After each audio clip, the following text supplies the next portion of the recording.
Welcome, everyone, to the Wizard of Radical Self Respect. My name's Jared Mello, and I'm the Shepherd of Black Sheep.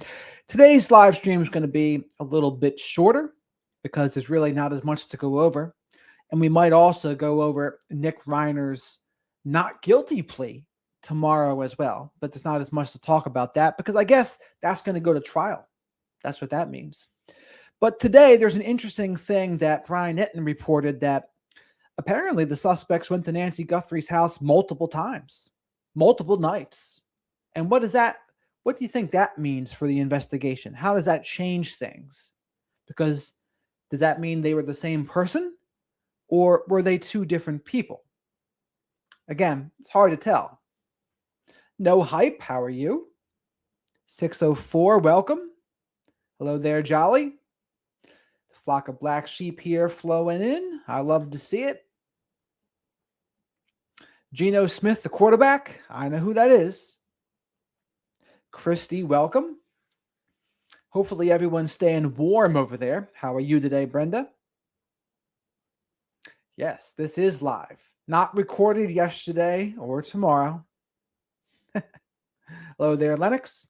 I had to shovel about 2 feet of snow today in multiple locations. The only saving grace was it was powder. So the last snowstorm we had, the snow was much heavier. Not fun. Jolly, how did you make out with the snow? Tim, welcome. We're only going to go over a couple videos today because there's really not that much to go over. But we're going to go over Brian Etten's Brian Etten's video about their perhaps multiple suspects coming multiple nights. That should be interesting. Montana, welcome. Danielle, how are you? Hopefully you're feeling well today, Danielle. Yeah, it was wild. We had 2 feet of snow, if not a little more, honestly. It was all powder, though, so thankfully it was lighter. Last time it was frozen on top, which was really obnoxious. But I survived. Whew, the wind, nothing like the wind and the cold. It's my least favorite. Oh, my Lord. Max got so many channels, it's so hard to keep track of. Yes, Mike, I did hear that. I heard, I think 45 people have been killed in Mexico because they killed El Mencho. Is that his name? But he's probably the biggest drug pin in Mexico. And America maybe helped them do it. And so now there's a power vacuum and they're all trying to fill that void. I don't know what's going to happen with it. Yeah, Christy, it was wild here. Maureen, welcome. Didn't see Maureen yesterday, but I'm glad Maureen's here today. Danielle says, Jared, I feel a lot better today. Every day is an improvement. Thank goodness. There you go. Every day, in every way, she gets better and better. I love to see it. Did we? That does not surprise me, Tim, if we did have that bounty. Not at all. Son in Connecticut really got slammed. Yeah, my dad's in Massachusetts. They had about 3 feet up there. It's insane. Bethany, welcome. I have to do a culture taken on my ingrown hair follicle that infected at the dermatologist on Thursday morning. Uh-oh. Everyone gives some good vibes to Bethany. Hopefully that goes well for her. Oh, they upped the reward for Nancy's to 300K now, huh? Interesting. And when we go over this Brian Etten interview, we're gonna see. I'll ask you guys what you think about it.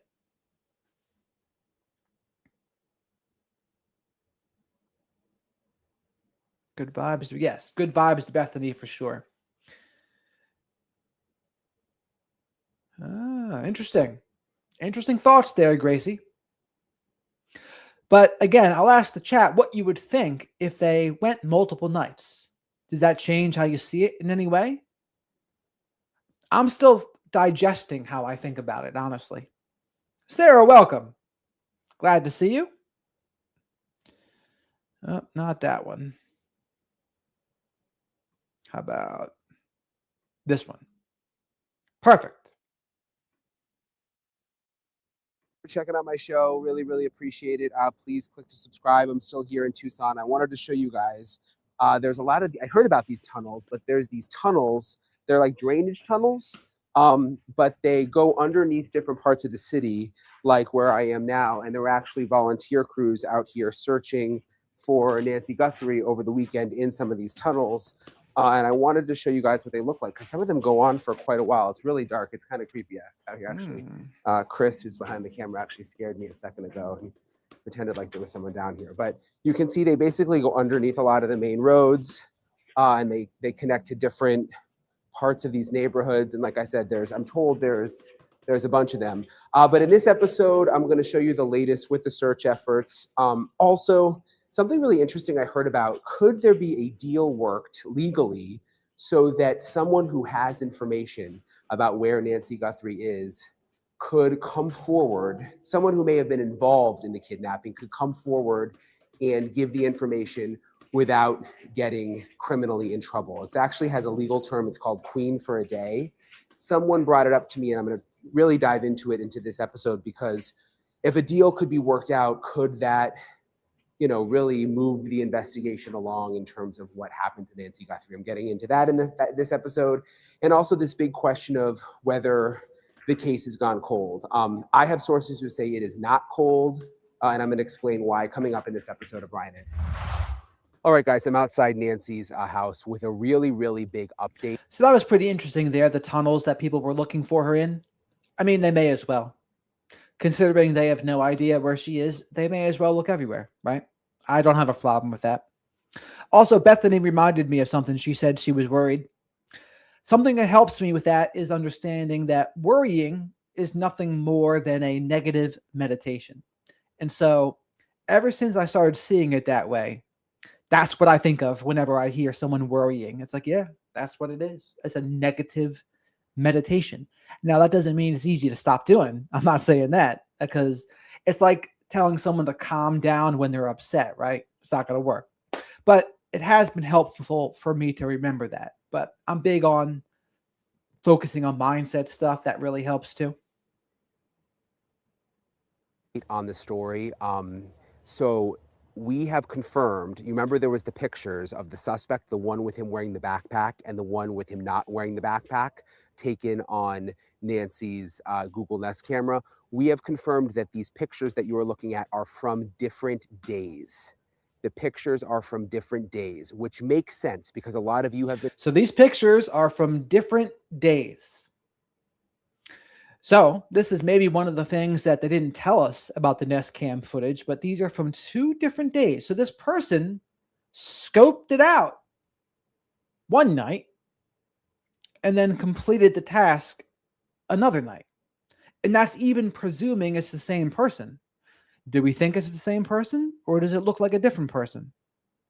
I don't know. Like I said, I'm still digesting this because this is a relatively new development here. But what do you think, chat? Do you think it's the same person, or do you think it's a different person? Type 1 if you think it's the same person. Type 2 if you think, no, they're 2 different people. Questioning, and I've been questioning, why was he wearing the backpack in one photo and not wearing the backpack in another photo? Did he put the backpack down? It never really made sense. Well, now it does. Sources have confirmed to me and also to News Nation correspondent Libby Dean in Washington, D.C., that the photos are from different days. What day? So you've got the photo with the backpack, which is the day that the early morning hours, February 1st, that Nancy Guthrie was kidnapped allegedly. And then this other photo from a different day, a previous day. We don't know what day it is. I have not been able to report that yet, but I will tell you, remember that I talked to several neighbors here who said that the FBI and detectives were specifically asking them about video from January 11th, which would have been weeks before Nancy Guthrie.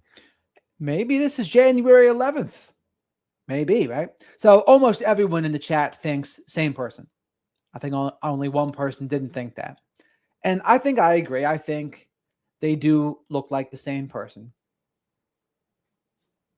Disappeared. So perhaps that is the day that the first photo is from. That I cannot confirm yet, though. I just know that it is from a previous day. It is from a different day.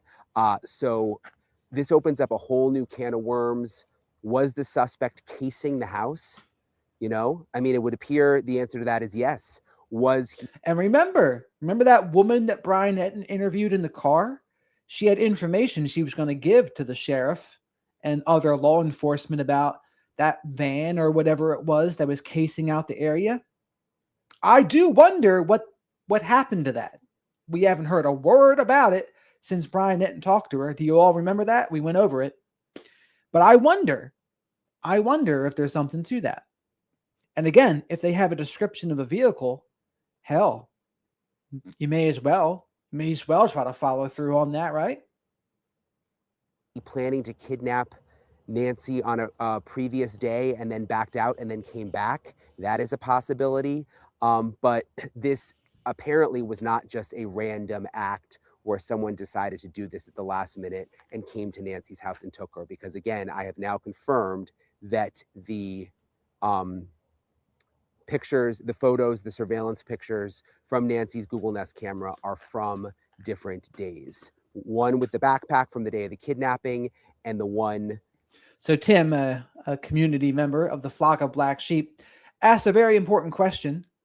Are we at the point where we call him the killer now? And I say, we're getting close to that.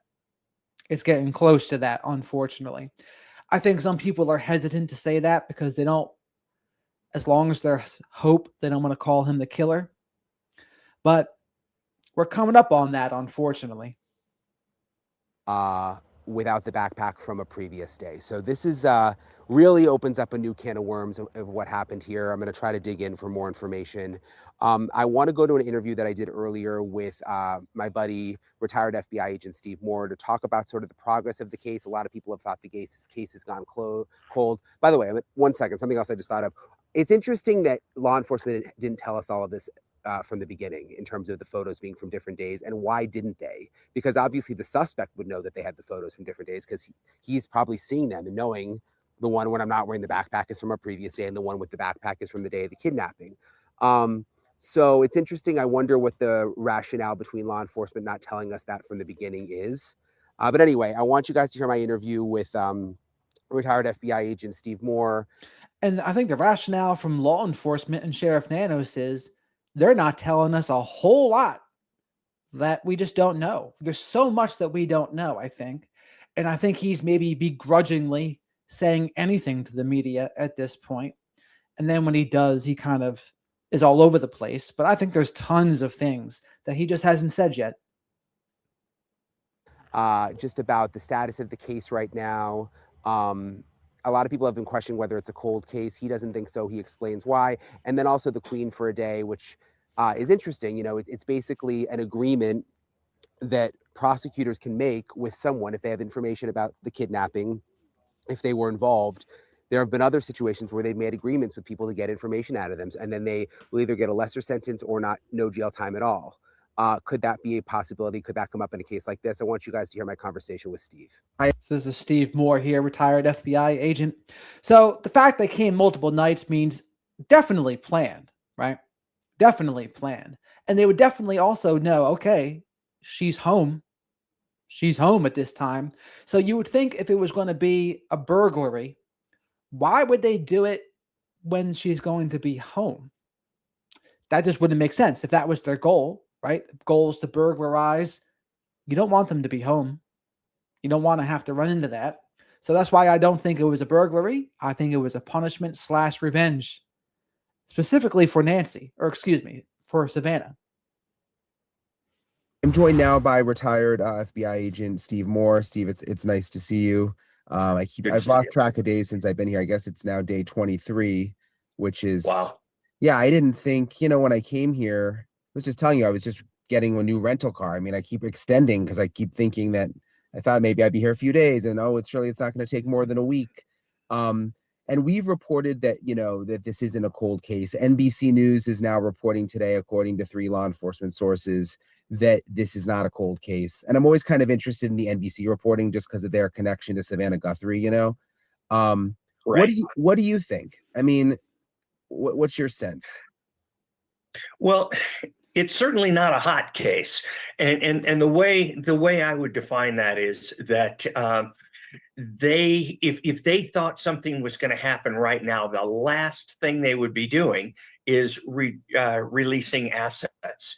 People going back to their home offices, agents going back to their. So before they go on, do you guys think this is a cold case now? Or do you think it's just chilly? So press 1 if you consider this a cold case. Press 2 if you think it's just a little more chilly. Divisions. So they don't think it's imminent, but it is not cold to where they assign it just to 1 or 2 agents and they see what they can do with it. So technically, no, I would not call it cold. I would say that it is cooled off quite a bit. And they, I guess the one case that I would analogize this to is the what do you call it? Olympic bomber from Atlanta. That case went years, and I don't know how many times I was just told to get on a plane and get to a city they had a suspect possibility, and that was back when I was working surveillance, and we would jump on these things. So the FBI has the capability to kind of sit there spring loaded, ready to go, but maybe not eating up hotel time and keeping agents from being at their home office working on their own cases. Yeah. So at what point do you think they start to peel back agents? I understand they've done that. They're starting to do that. So they're starting to peel back the agents. That's interesting. That's the first I've heard of that. And almost everyone in the chat thinks it's chilly, but not a cold case. Now, as someone said, the definition of a cold case is no promising leads. So, again, I would ask people, what do you think the promising leads are? Is the Nest Cam footage, is that counting as a promising lead? Yes, I'm sorry. I got a call here, so I'm going to silence my phone. No problem. Happens to me all the time. My understanding is that they are already releasing assets back. I can't confirm that, but my understanding is that agents are being told that they may be going back to their divisions, at least until more information comes up. I mean, if you've got 50 evidence response technicians, they're highly skilled, highly trained people who are they're brought in from other divisions, usually like Los Angeles or San Francisco, maybe Dallas, something like that. They are important to their own divisions. And so while they're out there in Tucson, they can't help with what's going on at home. So they may pull those back, and those offices, make no mistake, are asking for those people back at the earliest possible opportunity.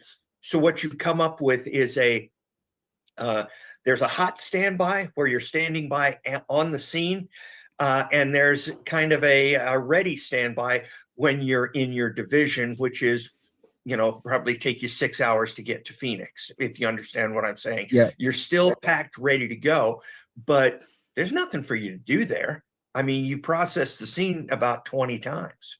Yeah. And by the way, tonight, my illness for likes is Spanish flu.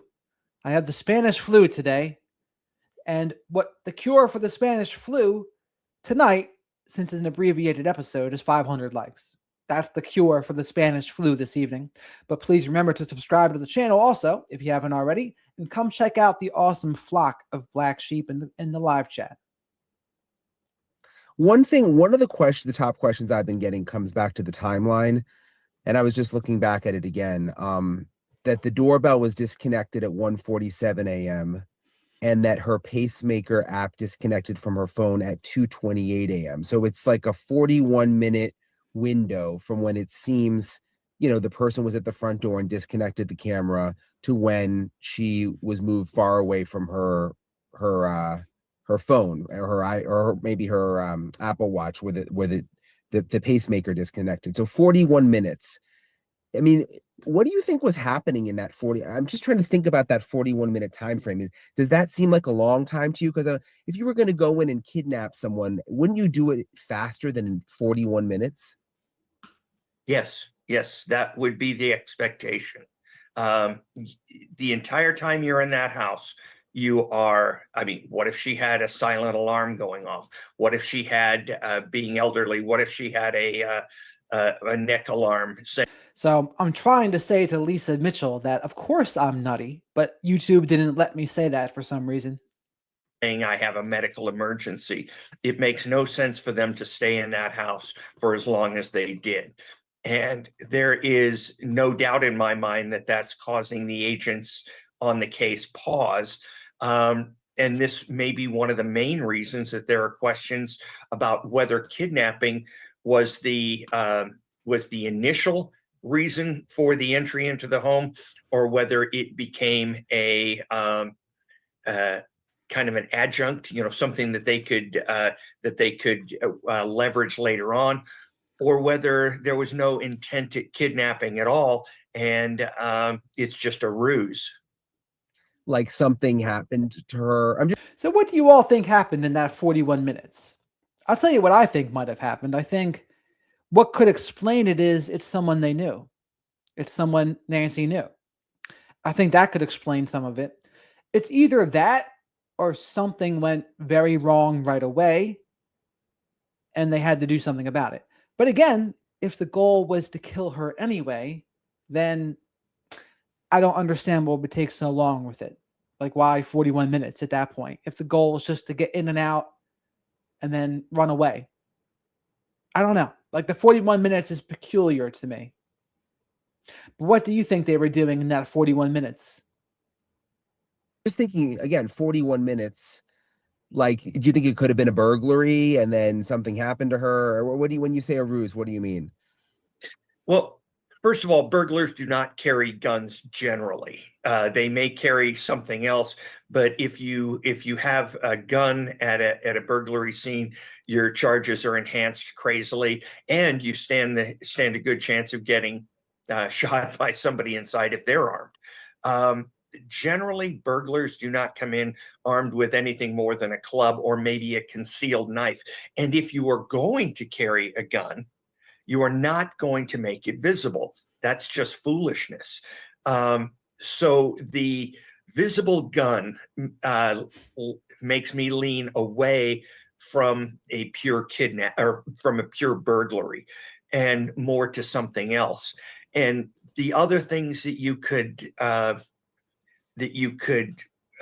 think about just make the mind sick. So I've tried to avoid concentrating on that too much, but there could be other types of crime that they were engaged in. Like, I mean, we don't have to go deep into it. I get it, but you're like a sexual assault kind of thing. Are you Yes. thinking? Yeah. Yes. Yeah. It's awful to think about with, So I have done lives on Epstein. I did one about 3 to 5 days ago. But also to note, YouTube does not like them one bit. Just so you know. Anyone, let alone an older, Age grandma. is not Yeah. age is not a protection against that. Yeah, I heard someone else saying that, and it's terrible to think about. So I've been away from home for a while for work, and one of the things I miss so much are my Factor meals. They make it so much easier to eat. So if the case, again, you don't think it's going cold, but it's getting cooler. When you're an agent on the case or you're a supervisor on the case, like, what do you do now? I mean, are you just going back and looking at old leads again and for a second time? What do they do in a situation like this? At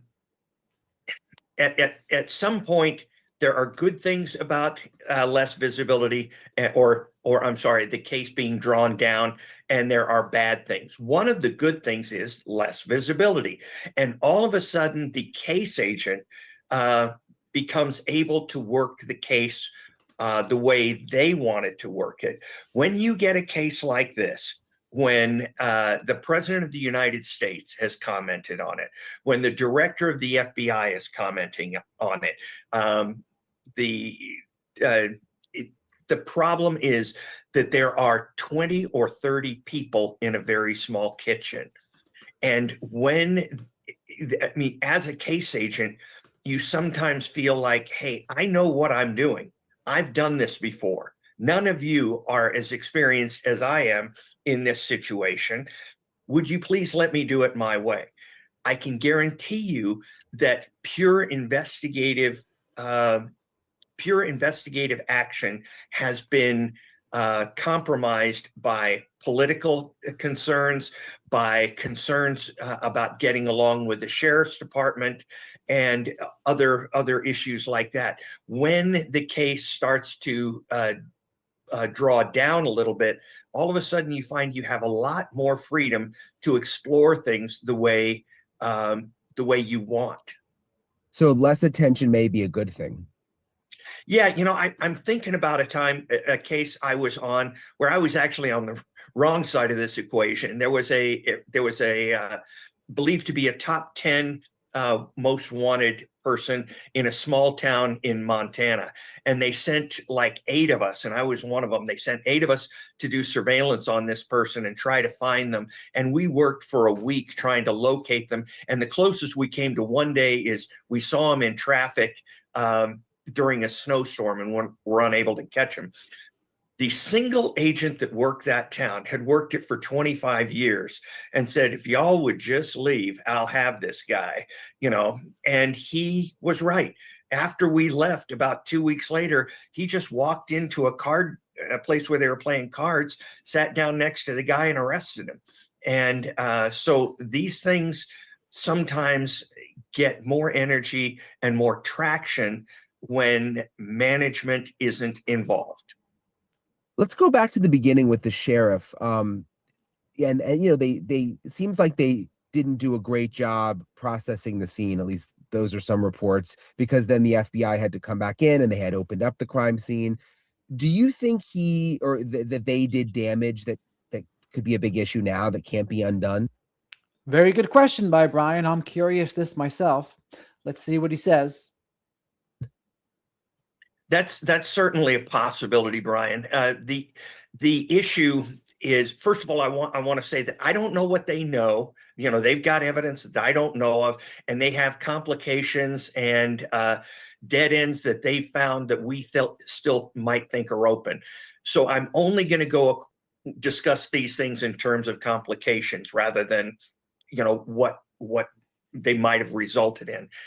It is a complication when you get a case where you've got somebody missing, you haven't gotten a ransom note, and you don't know that it's a pure taking for ransom at that point, especially because there's visible blood. So at that point, you may think that you have a violent takeover and a taking of a person, not necessarily a ransom thing.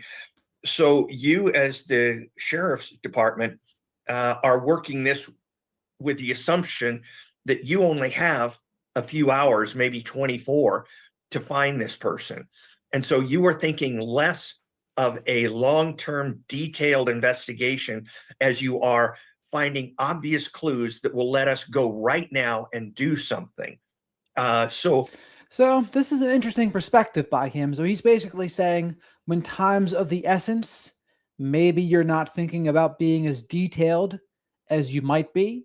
But now that they didn't find him right away, now it seems more obvious. Well, of course you should have been more detailed. Of course you should have taken the mat and analyzed that. And of course you should have checked the foliage that was in the blood, like we saw yesterday when we went back to Brian's video when his assistant walked up to Nancy's house. So of course, in retrospect, now that we didn't find him already, then it seems more obvious they should have, right? But he's saying, well, when time's of the essence, maybe you don't do that, or you don't think you need to do that. Does that excuse it?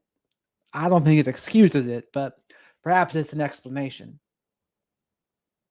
The philosophy of the case in the first 24 hours is, we've got a missing, possibly injured person. This could be a violent thing. We've got to find her. So I understand why certain things had to be done.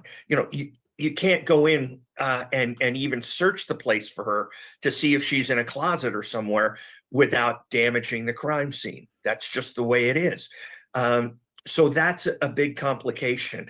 I think releasing the crime scene as early as they did, I didn't see the reason to do that. I mean, are you concerned that you don't want to have officers, an officer guarding it at night? That one I didn't understand.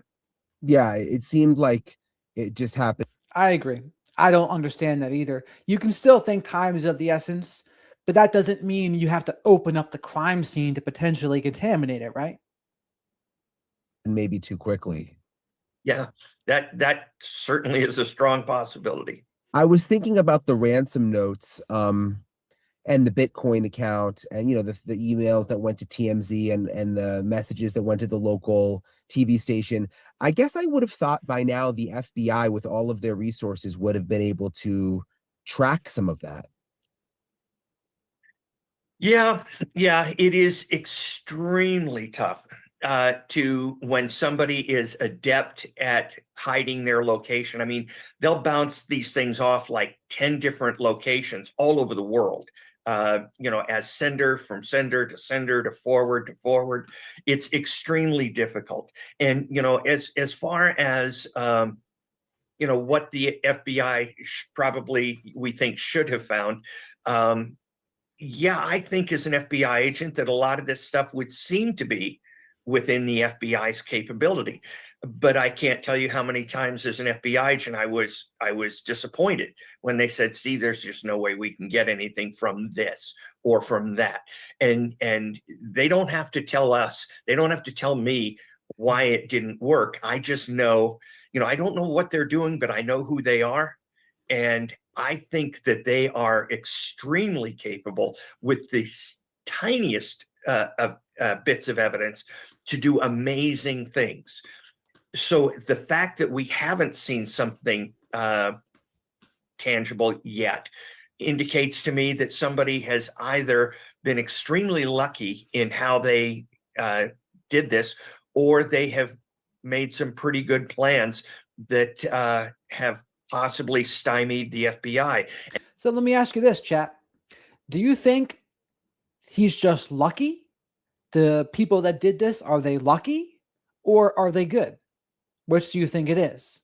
So press 1 if you think they're lucky, press 2 if you actually think they're pretty skilled, or press 3, combination of both. And at this point, I would actually, as an agent, start looking at people who know how these things are investigated. It's not going to be somebody who's kidnapped before, because those people are all in prison or dead. It is somebody possibly who knows how kidnappings occur. I remember we had a string of bank robberies in LA, and we could not figure out how they were getting around us, how they knew to hit the banks we weren't at or we weren't watching. And it turned out to be law enforcement, or rogue law enforcement, who knew how to use radios and stuff. So that's where I would be leaning right now. So when do you mean find someone who has been involved in kidnappings before and try to talk to them to get ideas from them, or what do you mean? I'm saying that you have to consider the possibility that a former law enforcement officer or somebody like that, somebody who knows enough or has a friend in law enforcement, or who has a friend in a prosecutor's office, those are people who you would consider and say, maybe. So it looks like the chat thinks some people think they're good, some people think they're lucky, and some people think there's a combination of both. There didn't really seem to be a majority there. So that says something in and of itself. Through them, they found out how these things are solved and are working backwards and saying, we're not going to do those things. Interesting. Wow. Yeah, I hadn't thought about that before. There were some reports over the weekend. The New York Post actually had a story with several sources saying that the FBI is frustrated and wanting to take over and just waiting for the sheriff to hopefully at some point give it up, but that it would be the Guthrie family who would have to push for that. That's wild to me that the Guthrie family would be the one in charge of that decision. don't you think law enforcement would just do what they think is best? That's what I would think, right? I mean, do you normally see victims' families being able to make decisions and investigations? Not that I know of, but I might be wrong about that. Let me know, chat, if you think I'm wrong. That really how it works? I mean, if this Guthrie family came forward and said, Sheriff, we want the FBI to take over, is that enough for the FBI to come in and say, okay, we'll do it? There's no written procedure. There's no point where you say, at this point, the FBI can or may take over a case. There's nothing like that. It is all predicated on voluntary cooperation. And if one side doesn't want to cooperate, there are some things you can do, but they're pretty draconian to take over a case. And what that does is it harms cases years down the line. So while we are concerned about Nancy and the Guthrie family, one thing the FBI doesn't want to do is make the cooperation between the FBI and law enforcement in Tucson the same as ICE and Minneapolis police. You want to have a cooperative relationship going forward. And so while you're trying to solve this case, you're also trying not to destroy future working relationships. Also, over the weekend, the sheriff said that. So before Brian says that, I mean, Maury makes a good point too. Just because the Nest Cam was destroyed doesn't mean he went in at that exact time. So that happened 41 minutes before the pacemaker got disconnected. So yeah, he can destroy it, but it doesn't mean he went right in, right? He might have went around back. He might have done any number of things. So we say 41 minutes just because that's the time in between the Nest Cam being destroyed and the pacemaker being disconnected. But we don't truly know if he was in the house that whole time anyway. There's issues with the DNA. He called them challenges. They're testing DNA from the house. There's also the glove that. Let's see here. Thank you for the super chat, Mike. We got 2 feet. 2 feet, and it's in the 20s tonight. Thank you for that. They found a couple miles away, and apparently some of it is mixed DNA, which is causing issues. And he even said it could take weeks, months, even a year. He said a year, which was kind of alarming to hear. And this is the private lab that they're using in Florida. Do you think that's going to be a serious issue? Yeah, maybe they should have sent it to the FBI lab. Yeah, I mean, I'm sorry, but when you decide against apparent FBI disagreement to send this to your lab that you've used instead of the world's foremost crime lab, then you're responsible if it doesn't work out. And so I think that to me is the most glaring issue right now that I would be concerned about if I was the sheriff, that the FBI knew the pitfalls of sending DNA to a private lab, and he did it anyway. And guess what? The things the FBI was afraid of are exactly what happened. Yeah. Which I guess if the FBI could just take over, that would. So he seems to disagree with what CeCe Moore said yesterday. I mean, and what Jennifer Coffendorfer says. He seems to think, no, they should have just went straight to the Quantico, apparently, and not the private lab. But we learned also yesterday that even if they send things to Quantico, they still have to send it to somewhere else to do the genealogy test. So I don't know how cut and dry it is that it was a mistake that it went to Florida. As we can see, there's different opinions on it. Would alleviate some of these issues. Yeah, if they could take over, but you've seen all the movies, how the FBI always arrives on scene in a suit, and they say, "Hey, thanks for all your work here. We don't need you anymore, and please hand us your investigative notes." It's that bad old stereotype of the FBI coming in and taking cases, and the FBI has tried over the past. I know it was a big deal when I was there. Tried not to assert any authority over case, just try to come alongside. I suspect that at the street level, the agents and the detectives are getting along very well. I think where the problem is maybe FBI management and the sheriff not getting along and being concerned about who's appearing to be second fiddle. Mm. And I kind of think that if the sheriff would recuse himself, there wouldn't be such a divide. What I wonder if they're keeping things from the sheriff because he does interviews, the little things seems to leak out. You know what I mean? I wonder behind the scenes if there's stuff that they're doing, the FBI, that they're not even telling the sheriff about, and even vice versa. Well, didn't we learn yesterday that there's a group of 3 people that are not in the FBI that are making the decisions here? So, and that's something that could also be happening. The FBI is withholding information from local law enforcement, and that group of 3 people that's making the decisions, who knows what they're withholding from the FBI? So if they're not on the same page, that's a debacle. And that's only doing a disservice to Nancy Guthrie and the family at that point. You want them on the same page. Yeah, if you have a friend that you know tells secrets, how do you deal with secrets with them? You keep them to yourself. Yeah. And the FBI is not dumb.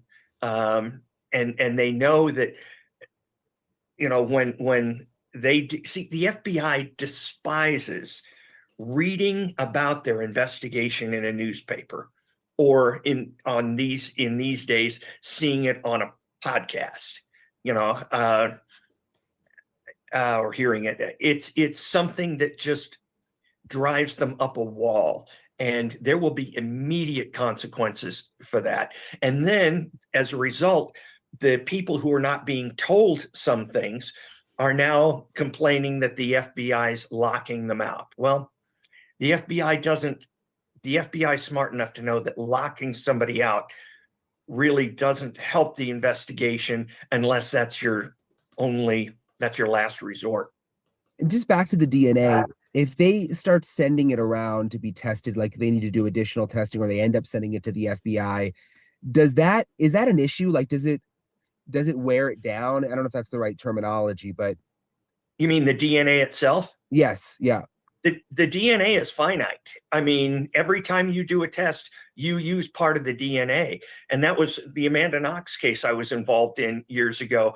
The Italians who were claiming she had murdered somebody had so little DNA that they said, we don't even have any to provide the defense to test it. And so they're saying, well, then you don't have enough. Both sides have to be able to test it. And it turned out it wasn't the blood they claimed it was. It was starch from pasta. And, a girl spent 4 years in an Italian prison for that. So the DNA, you can't just shop it around, because then what's going to happen is the defense attorney is going to say, this lab over here said they didn't know whose it was. So then you send it to the FBI lab, the prosecutor, and all of a sudden you knew who it was. And he builds, even if everything they did was legitimate and the FBI found something the private lab didn't. And I'm not saying the private lab is incompetent, by the way, they're probably pretty good. But if you have 2 different results from the same piece of DNA, you can just throw it out as far as its value in court for prosecution standpoint. So 2 different results from the same DNA, you can throw it out. Interesting. And also you can run out of DNA. There's a finite amount of DNA to even be tested to begin with. Another thing to note, just the fact that there's so many eyeballs on this case, you never know what the relationship is between the FBI and local law enforcement sometimes, unless there's a lot of eyeballs on the case, right? So we're hearing so much about it because there's so many eyeballs on it. But it makes me wonder, is this the norm when the FBI works with local law enforcement? Or is this a unique circumstance because of the gravity of the case and how many eyeballs are on it? What do you think, Chad? Do you think the FBI normally gets along with local law enforcement? So press 1 if you think that. Or press 2, like, no, regardless, they can probably just not get along. Interesting. I also heard there was a criminal defense attorney this weekend talking about this, they call it like sometimes queen for a day, where someone can come forward with a lawyer and work with a prosecutor to give information and sort of get like immunity, like maybe someone who knows who kidnapped Nancy Guthrie or who was involved somewhat, on sort of an outer layer. And they can get some kind of deal where, hey, for 24 hours, you can give us information and you won't end up getting in trouble, which was really interesting to me, because it seems like if this is cooling down, could that be a way for them to get info? Yeah, and it's always been like that. I think that the way it was explained to you might have been a little bit general, because So most people think FBI gets along with local law enforcement, but some people didn't think that. It's probably like 80-20. And by the way, my Spanish flu is acting up. Only got X amount of likes here. Likes help my Spanish flu. So please remember to like the video. If you didn't, subscribe to the channel if you haven't already. And I go live to talk about true crime and current events every night. And I use my unique experience with mental health, addiction, and narcissistic abuse to give my unique perspective on those things. And most importantly, there's an awesome flock of black sheep here in the live chat. Come in and say hello. you would do, I mean, it was standard policy where like we would come in and you would have two possible suspects, and that both of them knew who was involved. And so, I would just go into the first one and say, I have in my hand a golden ticket, and either you or your friend are going to get it. And I flipped a coin and came in here first, so you get first shot. One of you two is gonna rat out the other one. That's just the way it's going to happen. And so one of you is going to get a very light sentence or maybe walk, while the other one is going to go to prison for a long time. Do you want the golden ticket, or do you want me to go next door? And that's kind of what they were talking about. You can make a deal, and sometimes people come in with their attorneys and say, we want to make a deal. Doesn't mean that person's going to walk, especially if they're involved in a violent crime that ends in death. But it could mean that they will see the outside of a prison again in their life, and the other one won't. Did you have those situations come up a lot? Not a lot, but enough to make it interesting. Yeah. And can the lawyer come and say, look, we're not going to talk to you unless you make this deal, and then we'll give you our info? Yeah, they can say that. Yeah. I mean, it's because I'm just thinking, if there's multiple people involved, which it seems like there probably is with this kidnapping, maybe a getaway driver, maybe someone who went around the back of the house. Like, how could someone pull this off alone without ever telling anyone else? There's got to be other people that know, and this is sort of wearing on them. Yeah, I would be very surprised if this is a one-person gig. And the FBI knows probably more about it than we do. Like that video they released. I don't for 1 minute believe that that's all the video they got. If they got that much video, they probably got the stuff before and after that. So they've got a lot more video, and there may be another person involved. Now, wouldn't that be interesting, right? If they were withholding all this this video, I wonder what they found in that. And I wonder if they even got the footage from the other Nest cams. Maybe they did, and they just didn't say so yet, right? But I do wonder what they found. The big thing I'd be looking for is the car, whatever a getaway vehicle might be.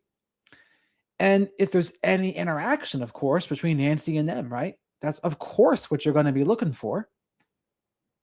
That they didn't get quite a good video of. I don't know. But yeah, somebody could come in and say, I'd like to make a deal. And then if they say, but we demand this, we demand no criminal prosecution, we say no, at least now we've got a suspect. When people have come in and they say, I have information, but I want a deal, are they usually truthful? Only to a certain point. I mean, obviously they're going to want to get the best deal out of it. I would analogize it to somebody coming in and trying to trade in a car to buy a new one. They're not going to tell you the transmission leaks. They're not going to tell you that it was in an accident 6 months ago. But they will tell you, the brand and the model, and that it's what you're looking for. And so before you go into one of those situations, there is a signed legal document requiring them to disclose everything and disclose everything accurately. So if you go forward then and the person does not tell you everything that they know about the case, you can rip that agreement up because they violated it. So they can come in and say, I can show you who it is. And you neglect to tell them that you were the getaway car driver. All the immunity that they've negotiated for is now out the door because you have held back information. When you brought So, I mean, also to address this, there are some people saying, oh, the sheriff is in on this and he's covering it up. I don't know about that. I don't think so. That's just my personal opinion, but I've seen some people saying that. I think there's a difference between bungling it and being in on it. Yes, he messed up opening up the crime scene too soon, but I don't think that means he's in on it. That's just my opinion, though. up just like when things get to court and if you'd like to weigh in, I may as well ask you all too. So here's the question. Ready, folks? I don't want people missing the question. So 1, do you think the sheriff is in on it? Press 1 for that. Press 2 for no. He just made some mistakes. So that's the question. 1, he's in on it. 2, no, he just made some mistakes. defense attorneys. I was thinking back to the crime scene again when the tape went up and down. It went down on February 4th. Then the FBI returned to do their processing on February 12th. Could that be a problem legally? Yeah, it could be a problem in trial. But there are 2 things that go on here, Brian. There is finding Nancy alive. That's job 1. So what you want to do, and I'm aware of things like this, where you will do something when you. So we got about 95% say, no, he just made some mistakes. A couple people think, no, he's in on it. Get a person in who picked up the ransom or something like that. And you need to find the victim before they are deceased. The interrogators, the interviewers are not necessarily going to be concerned about what down the line is going to be admissible in court because they've already got them picking up the ransom. Now we're just trying to save a life. So they may resort to things that are not admissible in court, make the testimony not admissible in court just to find a location of the person. So there's 2 factors here. Number 1, we need to save a life. We don't care as much about prosecution. Then there's the other side where it says if we can stay within these lines, we need to prosecute down the road. So releasing the crime scene and then coming back and sealing it up again could be a big complication and will be a big complication during trial, because anything found after that first release of the crime scene can be assumed, or the defense attorney will want the jury to assume that everything is compromised and planted after that. So it will hurt in the prosecution. It won't necessarily hurt in the efforts to find Nancy. Yeah, makes sense, which is really kind of the more pressing issue right now, obviously. As always, I appreciate Steve for talking with me. I appreciate all of you for following along. Again, day 23 today. It's Monday, so thank you guys for who have followed me since the beginning of this whole thing. I really still have hope that Nancy can come home, that the Guthries can get sort of a resolution to this whole thing, some closure. And I will keep you guys posted with any updates. Appreciate you guys for subscribing. It's a hot day today, by the way, in Tucson. I think maybe the hottest day since I've been here. At least it felt like the hottest. But it cools down at night. So anyway, I'll keep. That's how it works in the desert. Warm during the day, but then very cool at night. So please, everybody, before we go to the next video, like the video. Likes are free. It helps my Spanish flu. Spanish flu is deadly this time of year, you know. And subscribing to the channel is also free as well. Also, come in and say hello to the flock of black sheep, of course. Awesome people here. They're very supportive of one another.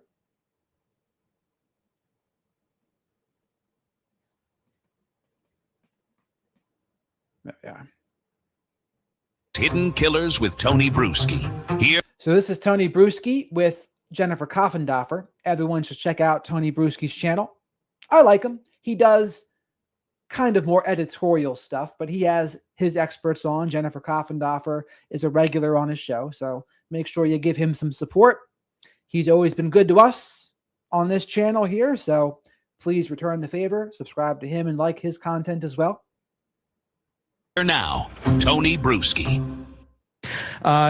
Let's talk about what's been going on in terms of some of the action that we've seen in the last several weeks. So far, as of our recording, there was 3 detentions, 3 releases, SWAT operations, road closures, aerial searches, K9 units, 19 days of visible and investigative activity. And not one of those moves has produced a suspect, an arrest, or a confirmed connection to whoever took Nancy Guthrie. Jen, with the 3 separate people having been detained in this case with significant law enforcement responses each time. You get SWAT there, you get FBI evidence response, you get blocked roads, all 3 released without charges. A really strong going in and a really, well, looks like we got nothing here going out. Is that pattern normal in a complex case like this, or does it indicate something about the quality of what investigators are working with? It is normal, Tony. When you have a case like this and you're drinking from a fire hose, because now you have, by the way, over $300,000 on the menu for a reward. Oh my gosh, the number of tips. We've heard it mentioned, 20,000, 30,000, 50,000. I've heard so many tip numbers. And you can imagine you have to follow up, and there's some that are going to be really juicy. They're going to have probable cause, meat on the bone. And this last one had all of that. And again, I think this one is really viable because they seized that car. That was huge. Yeah. Let's talk. I mean, they're getting so many tips, and thank goodness. But then in terms of, okay, you wanted it, you got it. Are you, now you got all of this to try and decipher through, and there's human beings behind it. There's probably some AI, hopefully, maybe working this to try and prioritize what is going to be important here to get some human eyeballs behind. But that is a lot to go through. Right now, we have a reward out there. Where are we sitting at this moment? I feel like it's a telethon. Where are we at on the big board, Johnny?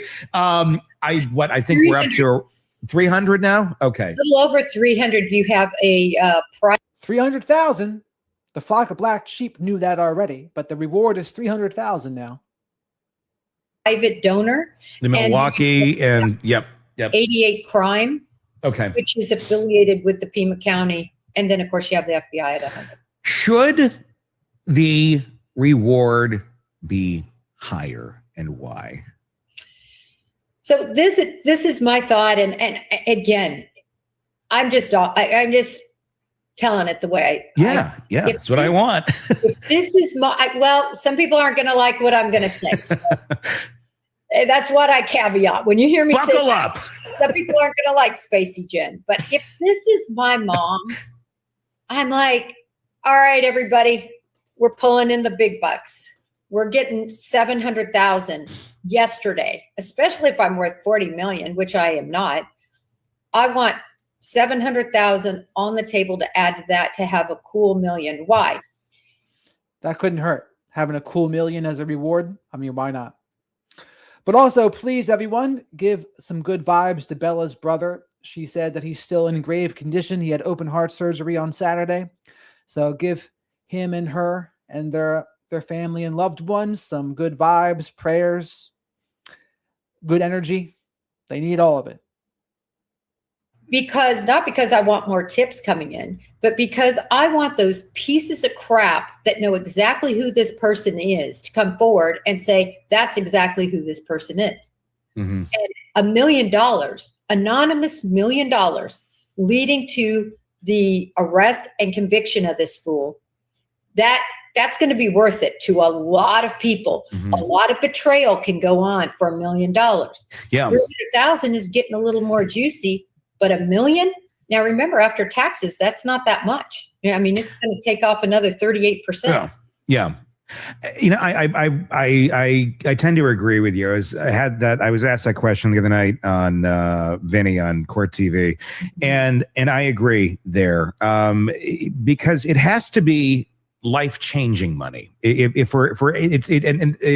that kind of money, $1 million, that's going to elicit. So we did watch some of this already. So this is kind of a review. He just re-uploaded it, but I could have known because she's wearing the same thing, but it's still good. Here's where they are. Not just, I kind of think there might be somebody over. That's going to be somebody very close that can really give you that information. But that person who's very close also maybe has a family, maybe has a life, maybe needs to get the hell out of Dodge if they're about to snitch on somebody. Because even if they get their guy, it doesn't mean they're getting everybody that guy ran with. And they don't like that if you're going to call out one of their people, even though it's this heartbreaking 84-year-old woman, Nancy Guthrie, that, is, on these meds, and it's such a life and death situation here. They're still going to look out for themselves. Of course they are. Everybody does.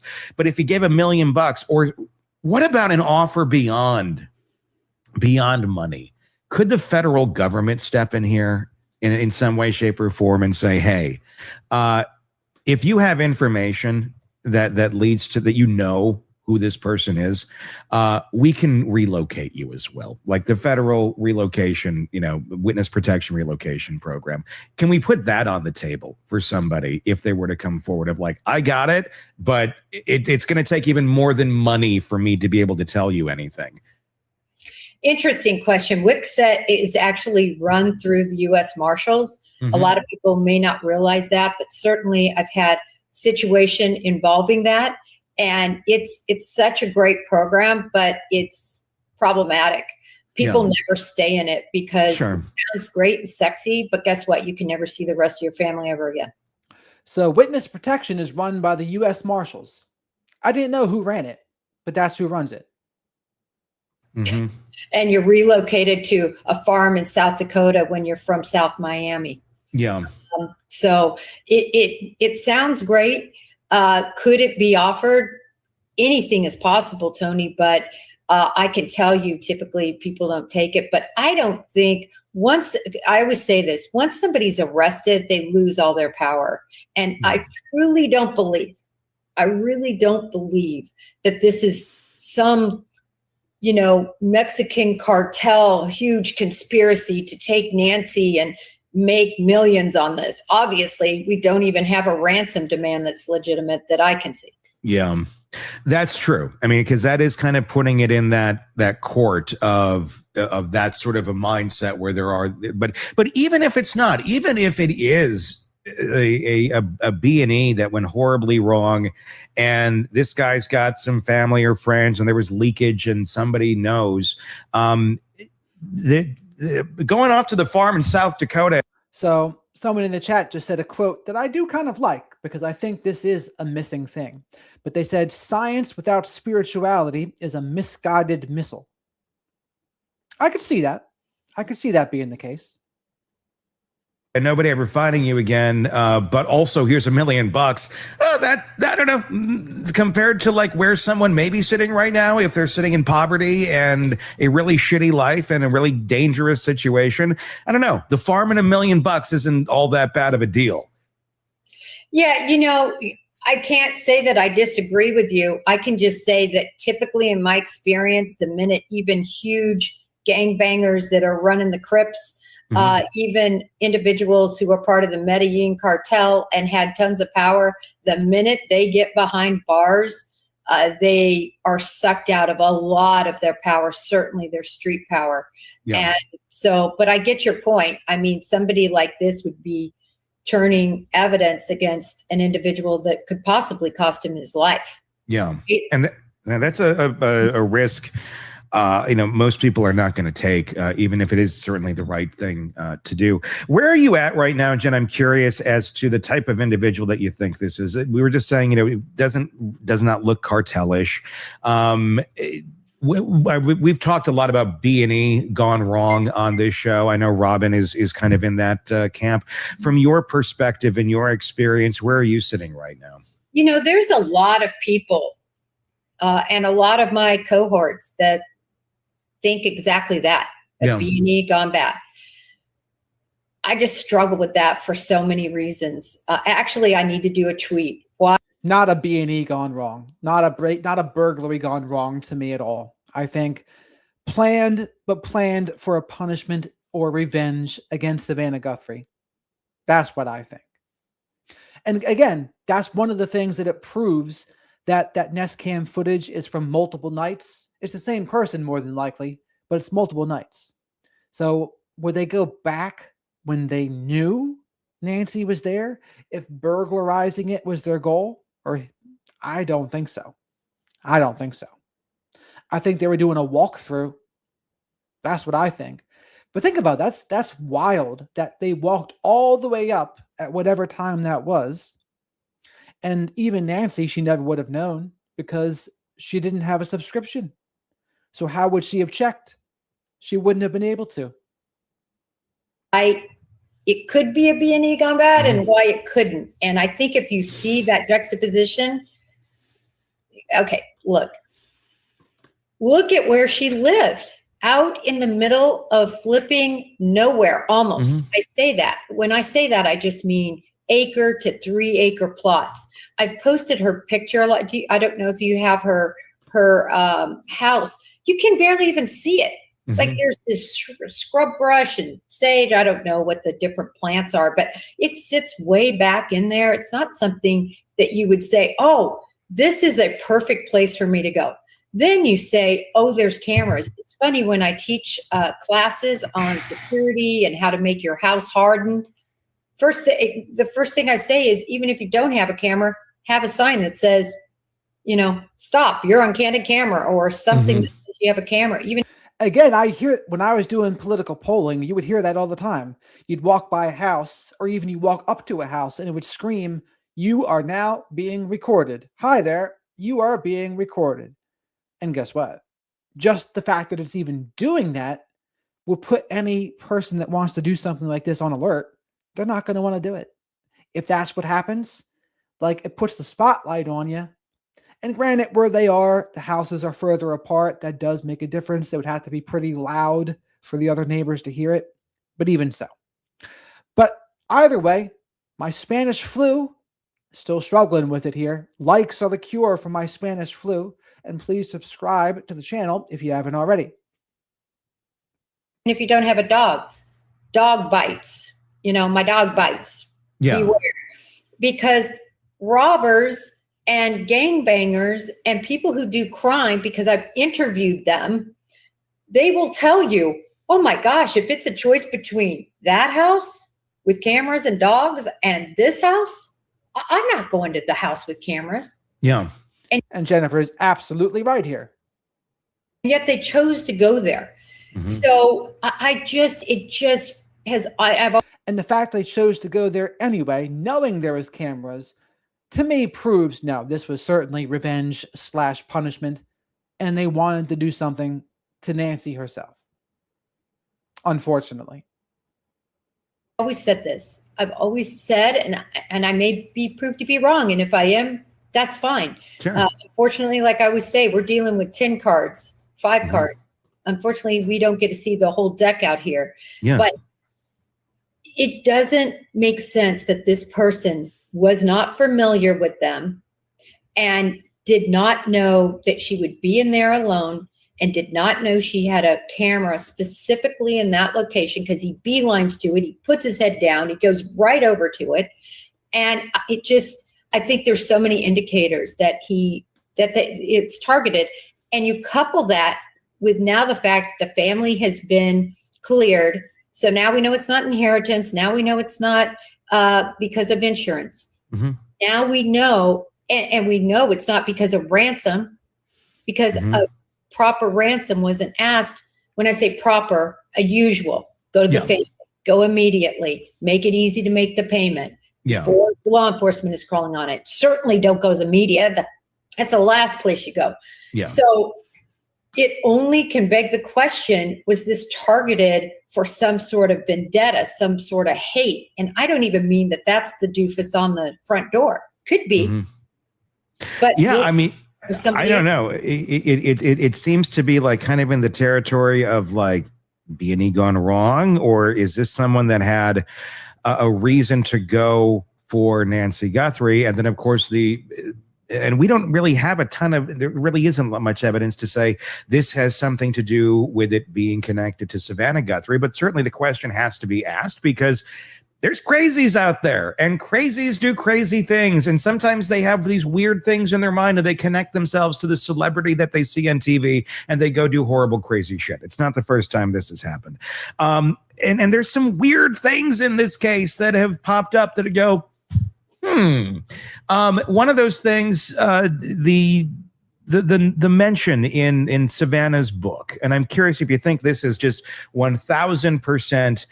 It's standing out in our minds simply because the word kidnapping is in there, and this is something we're focusing on right now.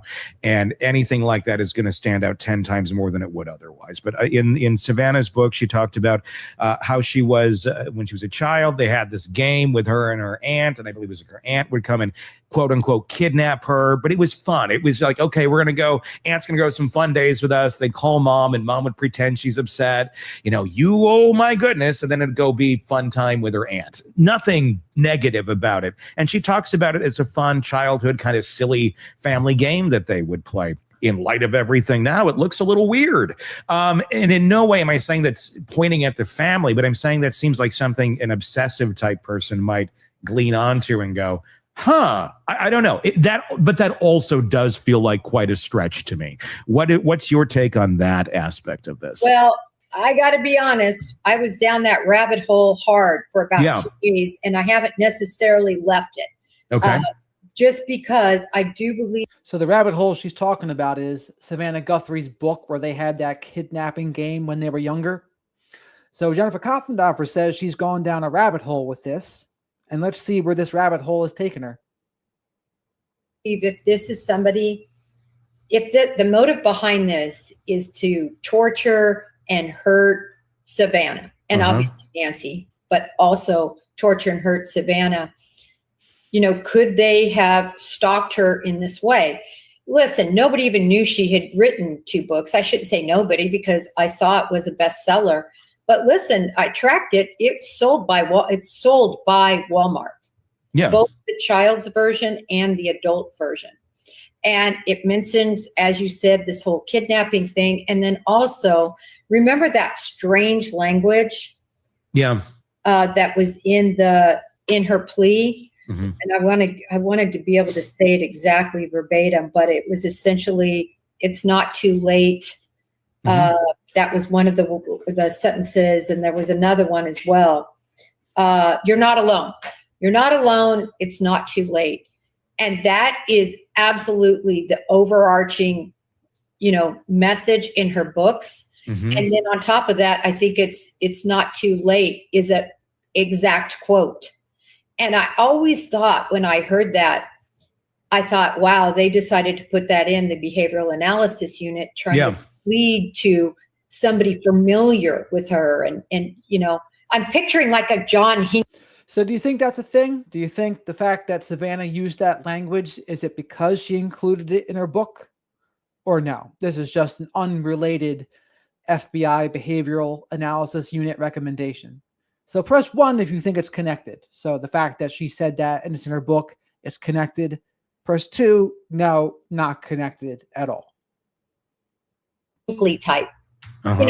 That's obsessed with Jodie Foster. So he says, I think it'd be a great idea to get her attention to kill the president. That makes a lot of sense to me. Right. So it's like this obsessive, how do I get her attention? I read her books. I'm going to go seize her mom, all of this. So I have to admit, as an investigator, if I were on the case, that would be one aspect I'd be looking for to determine motive. Is it just a random B&E gone bad, or is it way more sinister? And I've been down the sinister road, and I don't think it can be dismissed yet. Yeah, I mean, the thing with it to me, stalking is usually an escalation. You know, it's not usually we're going in full bore and suddenly we're taking your mom. So I'm wondering if there would be any signs leading up to this, whether that be, and here's what I'm wondering, and I would assume they would have to be, Jen, you tell me if I'm right or wrong, that they'd have to be So 10 people think it's connected, the fact that Savannah said that in her book. 8 people think no, not connected at all. So pretty close. pouring through like all of Savannah's emails and like emails into NBC, into her, any form of communication from fans from the outside world leading up to this day, you know, ones that she never even read because you just can't keep up with it. But, you know, they're in a folder somewhere, somebody's gone through them, or maybe they haven't.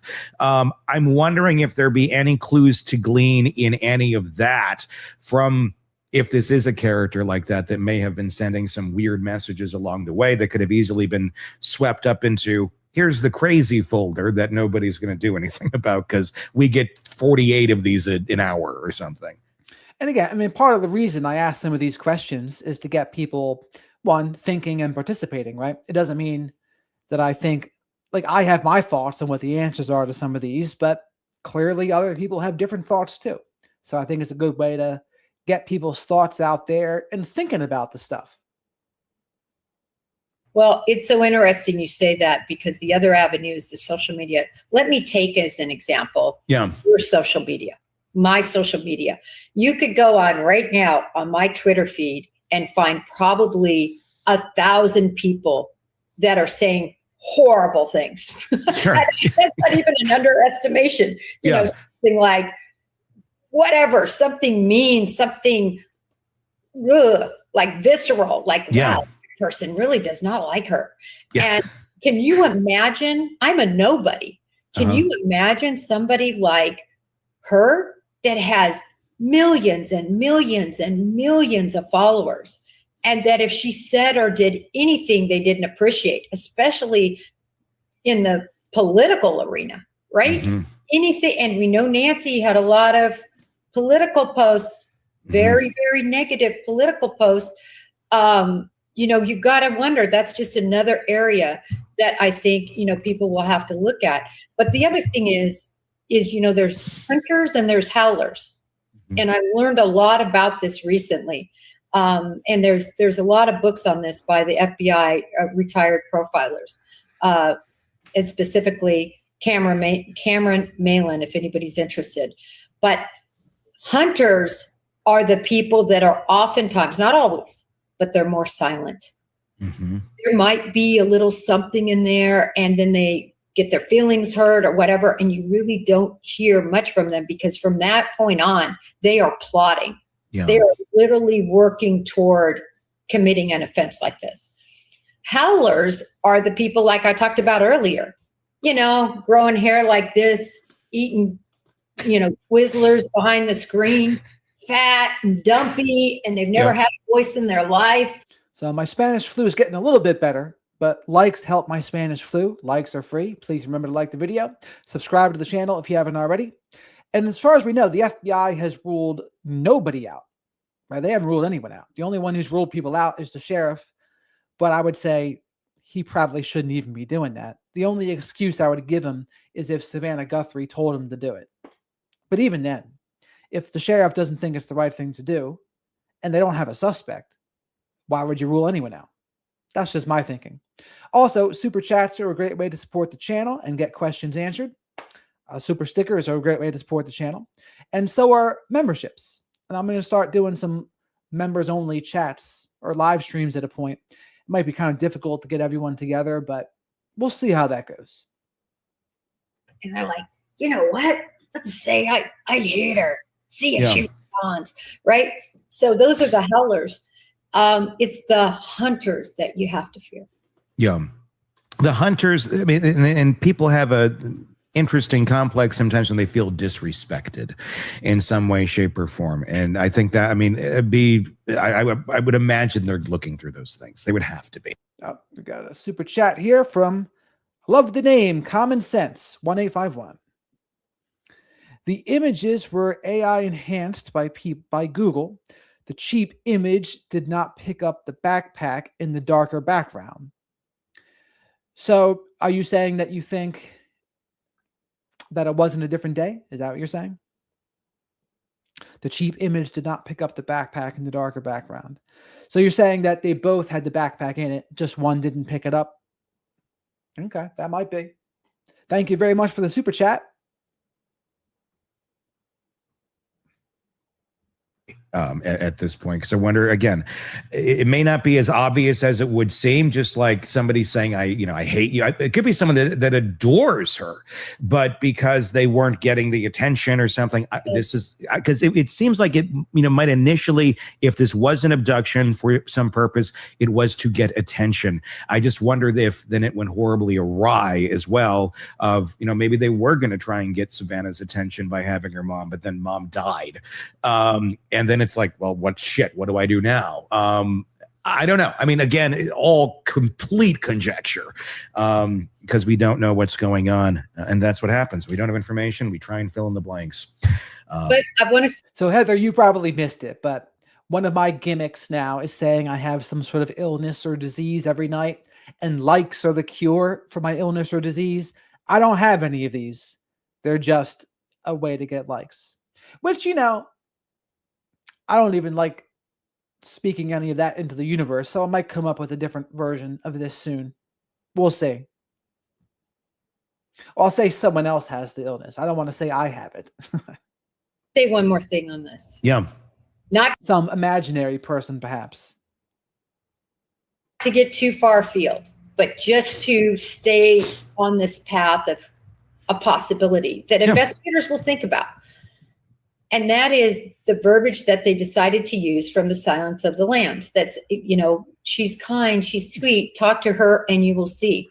And remember, I told you, I think, that I was there at the FBI Academy right after that was filmed. It was released. We got to go to the premiere because one of the guys in my class was in it. He was a physical instructor and he had a huge part in the movie. And Mr. Bonney, who taps her in the shoulder, he was my fit instructor. And all those people there are real people that are agents. Like, it was all extras. It's the most realistic film I've ever seen, other than the fact you'd never take a trainee and have her do all that. But but the rooms there, those were real. Everything was so realistic. Mm-hmm. And they helped, of course, with, the profilers helped with that. And in other words, the scripting, right? And then we know, I believe firmly, they helped with the scripting of a lot was what was said. So when you look at that, what was the type of person? I'm going way down this rabbit hole, but that's fine. What was the type of person that was the bad guy in that Buffalo Bill, right? Mm-hmm. He kidnapped people for a very particular reason. Now, that was a real dark reason, and maybe this isn't that dark of a reason, but do the profilers who have already written a full-on profile about who they think this person is, do they think that? So people are saying that Nancy took out some sort of $10 million in life insurance policy. I have not heard that anywhere, but I'm curious where people heard that, if they did. Do they think that she was taken more to get maybe Savannah's attention? And that's why they're appealing in this soft way. Yeah. Talk to her and you'll see, And what's weird about it is like actually using quotes from Silence of the Lambs. Like there's ways to rephrase that, but I guess why use like literal movie quotes in it? Is it because the profilers, are they thinking, if this is that, it may be a nut that obsesses on movies of that nature, and maybe that will speak to them better than just saying it in a different way. Yeah, or is that a technique that is used by the behavioral analysis individual that helped with that? Yeah. Talk to them and you'll see, maybe not even thinking about this 30-year-old movie. True. Another profile helped to put that in there. So in terms of the mob crew, or whatever that channel is called, I do think there's multiple suspects, but I don't think that video is the proof of it. They're showing this light in the background. I don't think that was a person. That's just my opinion on it. And they're going, oh, wow, I guess I probably shouldn't have put that in there, right? Because that's 30 years ago. The only people that think about things like that are old people like me who, you know, and all the people in the audience that Yeah. have watched that movie. I mean, I've got that movie so memorized because I've watched it so many times because so many people I know are in it. So it makes it Mhm. even more interesting. But nevertheless, you know, it just makes me wonder if that's what the BAU is thinking, Mhm. you know. Well, it's appealing, to inspire them or someone around them to do the right thing and to come forward. And you're going to do that with softer language. You're not going to do that with threats.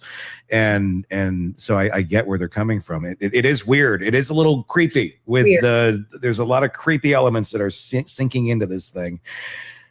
So many questions. Jennifer Coffindaffer, retired FBI special agent, as always. Thank you so much for coming on and giving us your insight into this case. Thank you, Tony. Your thoughts in the comment section, Substack or YouTube. So check out Tony Bruschi's channel. This was his guest, Jennifer Coffindaffer. I like both of them. Some people don't like them, but I like them. So give their channel a subscription. Like their stuff. Watch their content. And this will be the last video for the night because there's not really much going on today. They should not have released that video of the bad guy at Nancy Guthrie's front door. That from Supervisory Special Agent Dan Brunner, formerly of the FBI. He says they should. I got a super chat from Mike. Thank you very much, Mike. This case could be the tip of a crime iceberg. How so? You think there's deeper conspiracies going on with cartels or something else? I don't think the cartel's involved in this. Now, there's a different story about what just happened with the drug kingpin that was killed. But also, please remember to like the video while you're here. Likes are free. And I go live to talk about true crime and current events every night. And there's a great flock of black sheep in the live chat too. Awesome people here. Come say hello. Have held on to it. He says they actually tipped off the bad guy. Do you agree? We're going to get into it. We're going to talk about that. Plus, does the cartel have Nancy Guthrie? Don't miss this. Does the cartel have Nancy Guthrie? Is that a possibility? I say no. Listen, anything is a possibility at this point because you can't discount any leads. As an investigator, you got to keep all the possibilities open. But I would say less likely than not. I don't think the cartels have her because the numerous red flags leading up to this investigation, numerous red flags were lighting off that, that if this were a cartel kidnapping, which it's possible, like you said, it's possible. Yeah. But I'd say unlikely because listen, and I said this before the video was released, that these were amateurs. These were amateurs group. You don't kidnap an 84-year-old woman. Not to mention if the cartel wanted to send a message to Savannah Guthrie, they'd be kidnapping her sister who could have a longer lifespan, a longer holding, if they really did want to hold her for ransom. That's why I don't think that they went after this grandmother, knowingly. I think that this was somebody from her secondary circle, someone who knew her, target of opportunity that possibly didn't even know that she was Savannah Guthrie's mom and then just realized, I bit off more than I could chew. And then when the video was released, you saw the amateurish, weapon in the backpack. I mean, distinctive clothing, the weapon where it was placed, the holster where it was placed. These are not professionals.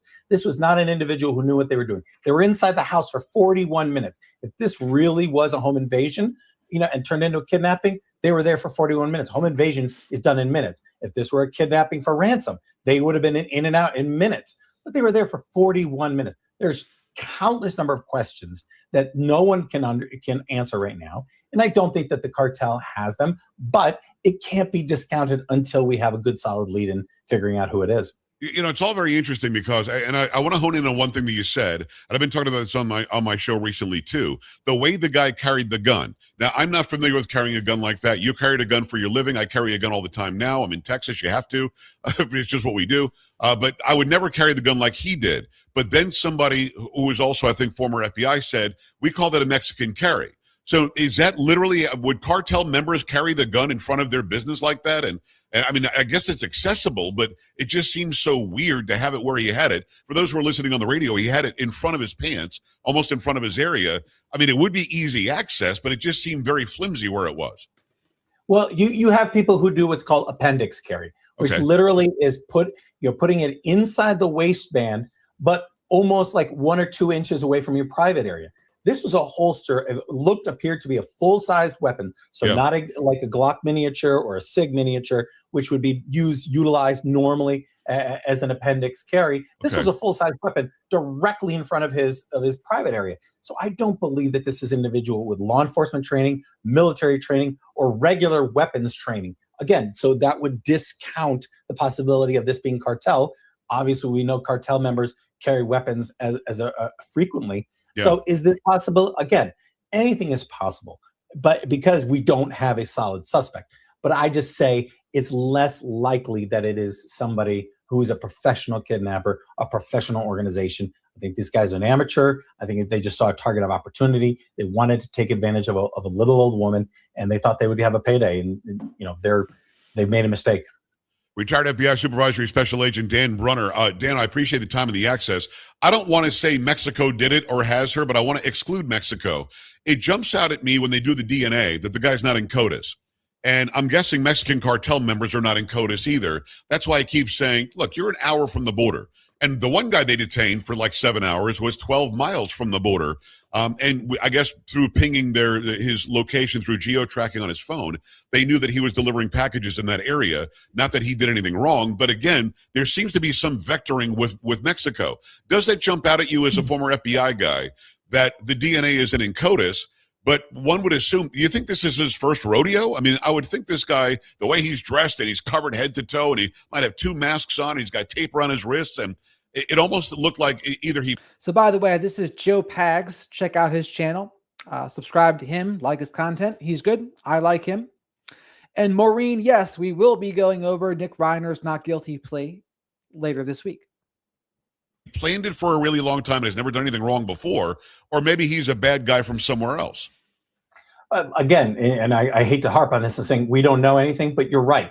I think a lot of the point of what he was wearing is, to me, in my opinion, he wore a very distinctive backpack. He wore a very distinctive shirt. Right. Things that could be identifiable. A professional criminal is going to be wearing. You wouldn't do that. Something that could be identified. And here's one of the things that was a disadvantage to this investigation.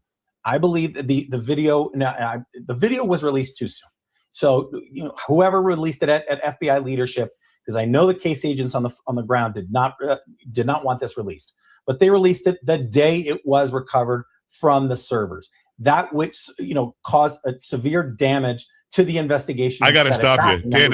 You're the first person I've heard say that. That's amazing. Many people thought they released it, they waited too long to release it, and that they have more video that they should release. Start from the beginning. Why was it bad that they released this when they did? All right, so this is an interesting opinion here. So he's saying they should not have released the Nest Cam footage when they did. Now, why would they think that's a problem? And again, it all depends on what philosophy law enforcement is using here. If they're going under the philosophy of we're better off doing it ourselves than opening it up to the public and then getting bombarded with all of these leads and potential suspects, maybe that's what they're thinking, right? So maybe they think, we don't want to do this unless we have to. But let's see what he says about it, this guy. Well, when you get an investigation, I've been involved in numerous fugitive investigations. I captured a 10 most wanted in New Jersey. I want all the intelligence at my hands to be dissected, to be broken down, to really look at it before I give it up into the public sphere. I don't want the bad guys to know of all the information I know. We as a public want to know everything. We want to know what's going on, but we don't need to know. That's the most important part. The investigators needed to have time to really dissect it, look at how tall he was, where the backpack was purchased, where this was, and for them to discreetly approach these companies and say, listen, do you have someone with this backpack and this shirt? And not to do it in the public sphere, on the social media sphere. By doing this, you've allowed the individual to not only know that they are aware of his identity, that they've got video of him, but most importantly, he's able to discard all of that physical evidence, that backpack, the shirt. He's destroyed it. That stuff is gone. Interesting perspective here. So did you hear what he said? By releasing that video, the suspect would know, all right, I got to burn all this stuff. So there's no evidence of me having it, right? And to be honest, I guess I thought about it, but I didn't emphasize that to myself. But that's true. I mean, if I'm the suspect and I notice myself in that video and I see what I'm wearing in that video, what's the first thing I'm doing? I'm burning everything I had on in that video, right? And that's exactly what a U.S. attorney from the Department of Justice wants to have in court when that individual is taken into custody. They want to be able to conduct a search warrant at somebody's house that they've been surveilling for a couple of days now to identify this individual, search the house, find the backpack, find the shirt, find the glove, and then they can present that into court. By releasing that video the day it was released, and I'm suspecting that it came from the top, from Kash Patel, that he wanted this in the social media sphere. Yeah. I guarantee you, every single case agent on the ground, every single member of CAS, this cellular analysis team, everyone said, no, please don't release it. We need to analyze this. We need to break it down. We need to understand it. And then once that is squeezed for everything that it can be squeezed for, all the evidence, all the descriptions, all the physical, where it was purchased, everything is squeezed down, and then no additional leads, then you can present that to the media, to the media, to the world. We don't need to know. We want to know, but we don't need to know as civilians. And so it was released too early. It caused damage to the investigation because now the bad guy goes, well, they've got me on video. I better hightail it out of here. And he could be on the other side of the planet right now. If we hadn't released it, he wouldn't know that we know. He wouldn't know that we've got the idea of the backpack and the gun and all those things. And then they can conduct surveillance quietly, surveil somebody, identify a location, hit him with a search warrant. And if he's got the backpack, we've got our guy. And all of that's gone now. Great point, Dan. It's Dan. So he's basically saying Sheriff Nanos basically blundered by releasing the video.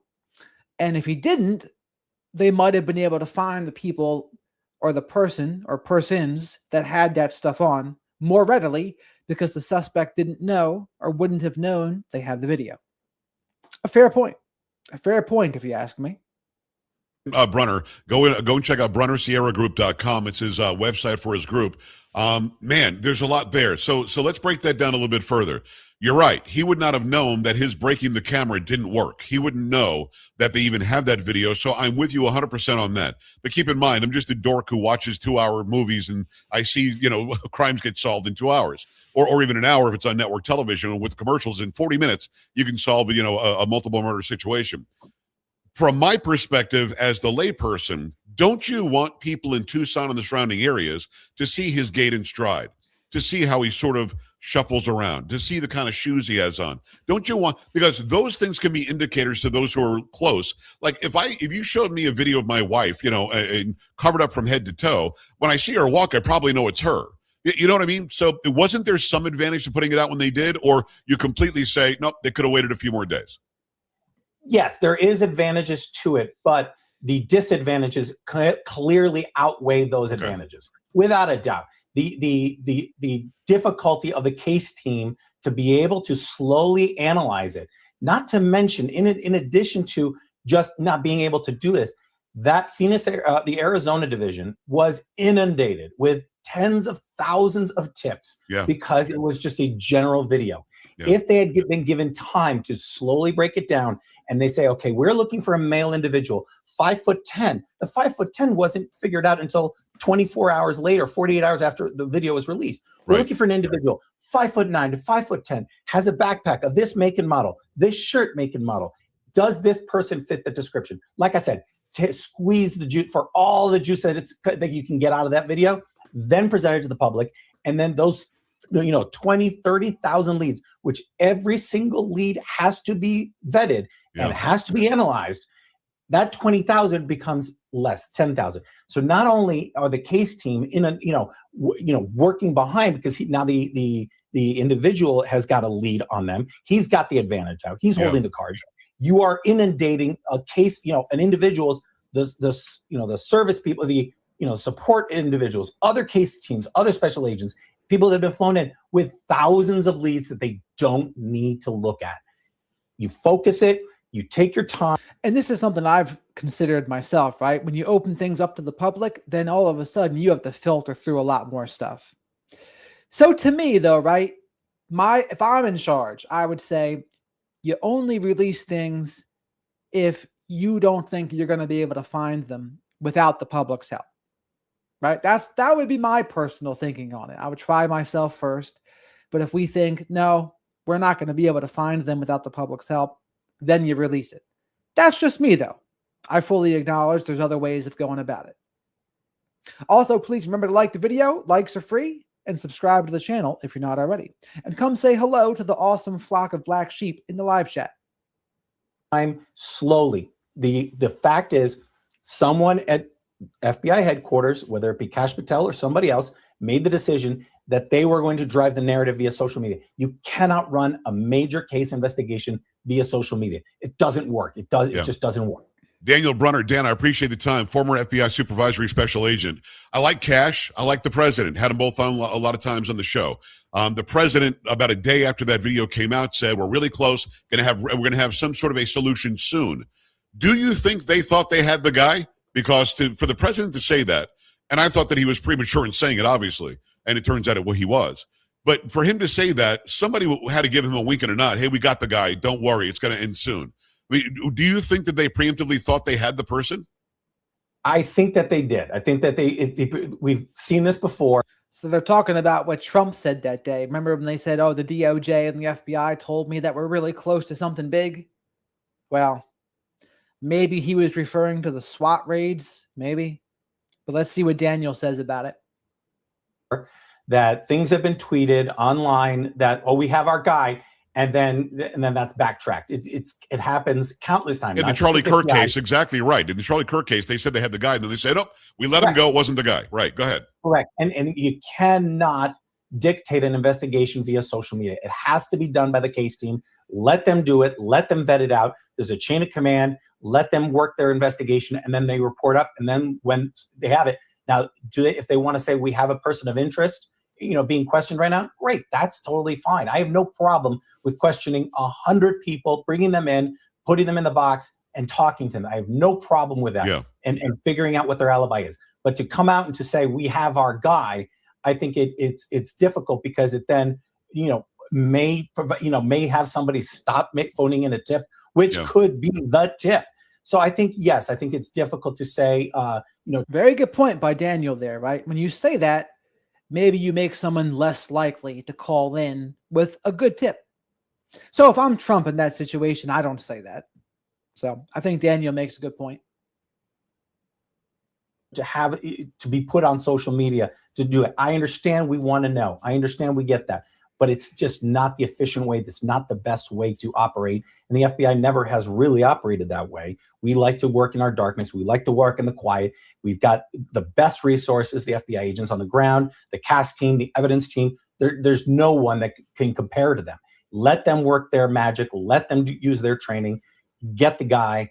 And then once they conduct surveillance, they arrest him. And then we can make the announcement. BrunnerSierraGroup.com is the website. It's Dan Brunner. I appreciate the time and the access. It seems clear to me that there was a camera on top of the roof. That's why they were up on the roof doing a lot of business up there. Do you think they have footage from that too? And then they wisened up and said, let's not release this because we can really track this guy down from this. Again, if it was on the roof, we know if you had somebody in the car, if there was a second person that wasn't on the Ring camera or the Nest camera in the front. Do you think they have video from that camera? I think we were lucky to get the camera from the Ring, the doorbell camera, I think in general, because it wasn't recorded. She didn't have a paid subscription for the doorbell camera.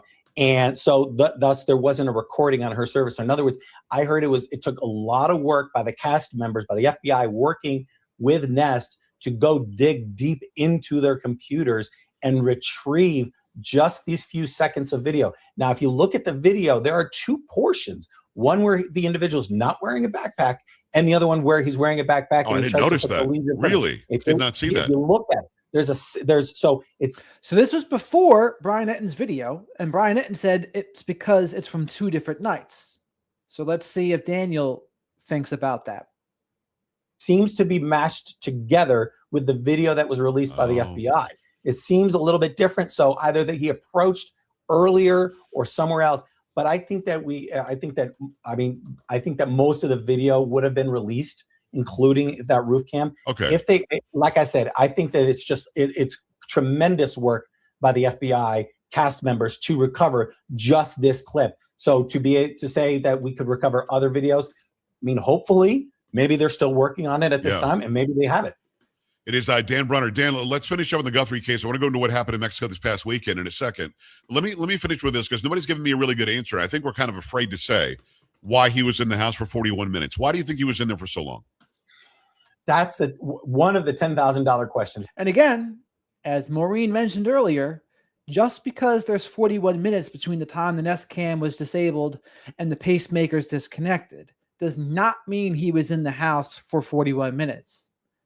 It means that, yeah, those things happened at those times, but he might not have gone in right away, right? So that's a good thing to remember here. Because there's so many interesting questions as to how this happened, why it happened, why the individual was in the house at 41 minutes. If you look at another question is like, if you look at the blood on the front porch. So there was when the scene was released by Pima County, a cameraman came forward and took video of the porch and of the blood droplets. If you look at it, those are blood droplets, not at a string, which means she was standing there. She was bleeding out, whether it be from her arm, a cut on her arm, or whatever it is, her blood was going straight down. It wasn't at an angle. She wasn't being dragged. Yeah, someone said it could have been from her nose. It probably could have done that too, yeah. Correct, from her nose, from any orifice, right, where she was just bleeding down. It wasn't bleeding out. She wasn't getting dragged out. So I would believe that she was taken out of there under her own power, and whether she was waiting there for a vehicle to pull up and then she get put into the vehicle, I don't know. And why they were inside for 41 minutes, that's another great question as to so many of them that I have in this case. And I've been again, doesn't mean they were inside for 41 minutes. Asked interviews from around the world, Australia, Canada, in England, all they were fascinated with this case to find out why. And I still would love to know why. Daniel Brunner, go and check out his website, BrunnerSierraGroup.com. He's a former FBI supervisory special agent. I promise this is the last question. My sister was a dispatcher for a police department for a long time. And she called me yesterday and said, how do we know that blood was from right when she left? Could she have gotten back home from her daughter's house and maybe had a nosebleed and was standing out front before she could open her door? Do we know how long that blood was there? Because we didn't know she was missing for 12 hours. Somehow I doubt that the blood from Nancy is not related to the abduction, but let's see. You're right. Anything is possible. But I think that if she was bleeding there, she would have been bleeding inside the house. Oh, gotcha. There would have been a lot of blood trails or rags or tissues or things along those lines. Good point. To show that she moved it from the porch to in the house. And according to a report yesterday, there was the same kind of blood pattern in the house too. Was it Ashley Banfield we learned that from, or was it someone else? I'm pretty sure it was Ashley Banfield. And I'm pretty sure she got it from her source in law enforcement. I don't know if there was blood in the house. That's something that could be that the case team could have had, but I suspect it was the other way around, that she was either cut, just leaving the house and then just laid, just stood there waiting for a vehicle or somebody to come pick her up. But I think it was the other way around. I think it was, coming from the house. Let's switch to Mexico. We started this conversation about the cartel and whether they could or could not have Nancy Guthrie. You don't. Cartel. Before we get into that, let's see Mike's super chat. Mike, thank you so much for the super chat. Pacemaker data probably shows she expired that night. Now, again, it's connected to the cell phone, right? But once it's disconnected, how would they know? Because the pacemaker still works even if the person's dead. So I guess it would depend on who's monitoring it. Bella, the surgical nurse in the chat, she's gone over this with me several times. But it'd be interesting to see what they can pull from that. But anyway, please remember to like the video. Likes are free. Subscribe to the channel if you're not already. And I go live to talk about true crime and current events every night. And I use my experience with mental health, addiction, and narcissistic abuse to give my own unique perspective on those things. And come say hello to the awesome flock of black sheep I have in the live chat here. A great part of the experience. Think it's probable, but certainly possible. We'll keep on following that lead, whatever the leads take us. But what the hell happened in Jalisco, Mexico? Suddenly, the drug king, the cartel boss, is dead. Did we kill him? Did our agencies kill him? Did Mexico kill him? What happened there? So CJ&G is the new generation Jalisco cartel. It is one of the most powerful cartels, really one of the most powerful organizations. So they shifted topics to the cartel and the drug kingpin that's killed. I guess we can listen to what they say about it. In this world. They Wow. had literally weaponry, armory, weapons, tanks, vehicles, armored. You name the kind of weapon they have it. They had people sent to the Ukraine to be trained on how to conduct drone warfare. wow. This is how powerful CJNG was, moving billions of dollars worth of narcotics, weapons, human trafficking, human smuggling, all of it. They were a full criminal organization, even going into identity theft. That's how advanced CJNG was. And their leader is El Mencho. So he's been this mythical person who supposedly died in 2022 and then resurfaced. So there's been a lot of speculation. He's one of the most wanted individuals in the world. Right. He's been sought after here in the United States. The DEA has got great case against them. So he was finally located, and I'm assuming for. Thank you much. Oh. Got a super chat from Mike here. Mike says, "Thank you, Mike. Data they received before 228 shows no heartbeat." If that's so, that's the first I've heard of it. I have not heard that. But thank you, Mike. From what I understand, utilizing U.S. intelligence. U.S. intelligence could be anything. Could be signals intelligence where they were tracking a cell phone. Individual covert intelligence. So you had sources that are on the ground reporting. They were looking to get that $15 million payday. That intelligence, you've got aircraft, drones could have been conducting surveillance. Anything like that surveillance was provided to Mexican authorities, and they conducted the strike. They conducted the attack on El Mencho in the location there where he's at. Now, supposedly reporting is that he was wounded, and That's a good one, actually. She says, "How can we find and assassinate El Mencho, but we can't find El Patio guy?" I like that. So we should call him affectionately, or not so affectionately, El Patio guy. he was put on an aircraft to go to the hospital, but he died en route. Okay. So that has thus created the situation we have here. We've seen it in the past where individual senior leaders of the cartels have been taken into custody, and then there's all-out warfare in certain towns. This is different, and here's why. There are approximately 37 smaller cartels that are part of CJNG. CJNG is not just one cartel. They are the conglomerate. It's almost a group of 37 smaller cartels that all operate under one umbrella and distribute their wealth equally. These 37 cartels have each individual leader. They're the cartel leader themselves.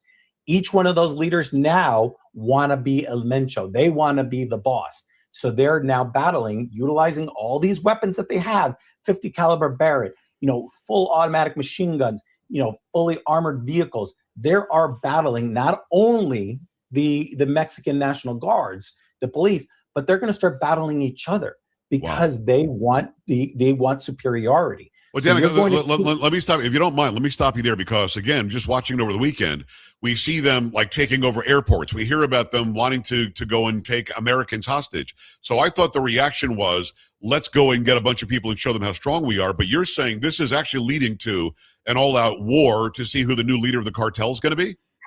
Not only that, here's the other thing that this could lead to all-out civil war between the cartels. Because not only do you have the 37 or so cartel bosses all trying to become the new leader of CJNG, but then you'll have rival cartels like Sinaloa or Baja or the Gulf Cartel.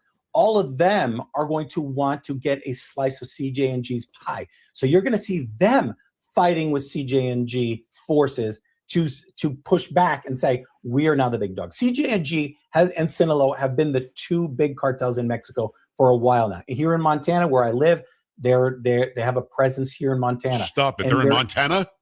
Oh, yeah. What? Oh, yeah. Yeah. So they're in Montana. It's both CJNG and Sinaloa. There's a lot of drug trafficking, human trafficking up here. And you have to you take care of a lot of the north, southern border has been locked down, thankfully. But you've got a lot of the northern border, which are they going around? They're bringing it in through places like Montana and Washington State and just down the line. I mean, that's crazy. I would even think about that. So they're circumventing it by going through Canada. There's also reports of Sinaloa has set up their methamphetamine factories, building their factories in Canada so that they don't have to create it in Mexico, ship it to Canada, and they create it in Canada and then ship it straight south. There's parts of the northern border which are completely open. People can walk straight across. It's not like the southern border. It's completely different territory. That's why one of the things that Kash Patel has done is create the FBI Billings Division. So there's now going to be more FBI forces that are going to be put here in Montana because we are a border state. So there's going to be a lot of concern. But that's the thing, is one of the things that concerns me is we're seeing all this fighting right now, fighting with the National Guard, the Mexican National Guard. We're going to see fighting amongst the cartels and between Sinaloa and CJ&G. Is that coming here to the United States? That concerns me because there are so many cartel members here in the United States because of the billions and billions of dollars that can be made from drug trafficking. What's to say that they don't start fighting? So to be clear, I don't think the cartels are behind Nancy Guthrie at all. They just segued into this topic, but it's not really in relation to Nancy Guthrie. So you know. Each other on our streets. That we're going to see what's happening in Mexico. Yeah, well, did they have a presence here before Biden, and then it was put on steroids when the border was just wide open? Did tons and tons of cartel members come here illegally and then given temporary status or parole or whatever we're calling it when Biden just let them stay? You know, an asylum judge is going to see them in 7 years. Did all that happen in the 4 years of Biden, or were they already here? I think a lot of them were here, but yes, we had a lot come across the border during the years. But here's the thing is okay, we have the 12 to 15 million that were, came across during the Biden administration. Many of them were members of TDA, MS-13. We all know that the 10% of these 12 to 15 million, I say it's about 10% were, hardened criminals. That's a big number. That's a big number, 10%. We don't know. Here's the thing is the cartel members don't want their people to be documented. Cartel members are going to smuggle their individuals utilizing the tunnels. So I believe that a lot of these cartel members here in the United States, we don't even know about. They're here in the United States. They were smuggled in. So from what I know about that case, there's a power vacuum right now, right? So El Mencho's gone, and there's going to be competing cartels. And someone said that it's his son, El Mencho's son's going to take over that cartel. That would make sense. But they're also using a show of force right now to say, okay, this is what we're very unhappy that the Mexican government did this, probably with America's help, and they're showing their displeasure by causing a little bit of terror. And are here quietly. They weren't documented. They weren't encountered by CBP or ICERO. And I believe that they're here in the United States, almost as sleeper cells. And then all they would take to do is, create. Another super chat from Common Sense. Thank you very much, Common Sense. Mencho could totally have been related to Nancy, eye for an eye. I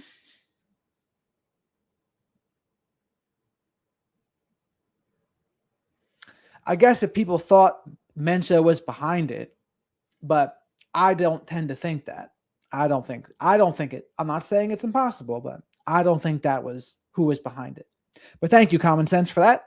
Super chats are a great way to support the channel and get questions answered like that. The wrong moment, and they could be activated, and that concerns me. But right now in Mexico, you're seeing, they're battling, and they killed 25 National Guardsmen today here in Mexico. They ambushed a vehicle, and they killed 25 Mexican National Guardsmen. This is just the beginning. I believe that we're going to see a number of days of violence, and then you're going to see cartel leaders start battling each other for territory. Daniel Brunner, BrunnerSierraGroup.com is his website. He's a retired FBI supervisory special agent. When it comes to them going in and like people were running for their lives at the airport, why go there? Were they going there to take on government? Were they going there, as I said earlier? Yes, Nancy Guthrie absolutely happened first, but Common Sense is saying that if she thinks that El Mencho was behind the Nancy Guthrie abduction, we did that as punishment because he did that to Nancy Guthrie.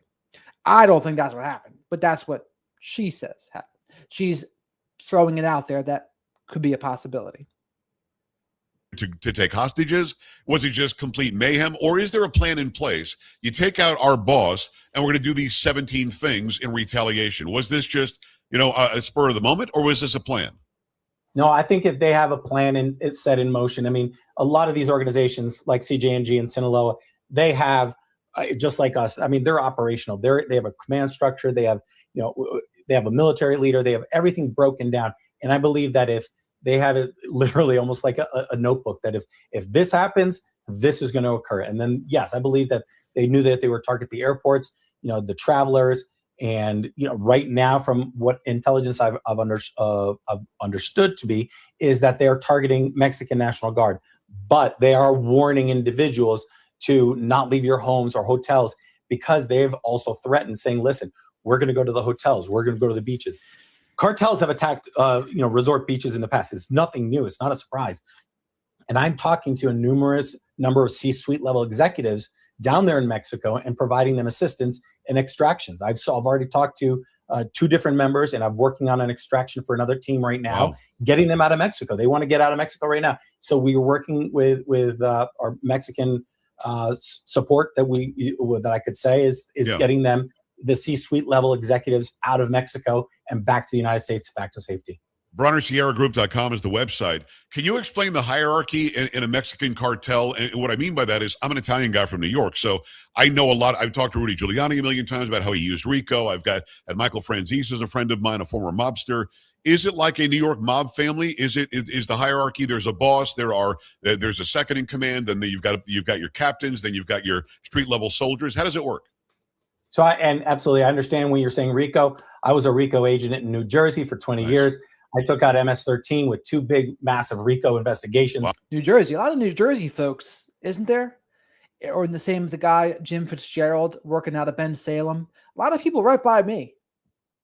Oh. So I understand RICO investigations. I understand, yes, this is all structured. There has to be, it is a command. There's bosses, there's, section bosses, and there's different, all the way down to the street. Also, to note, Sablon Blonde has a new song out, I think I saw. So people should go check that out too on her channel.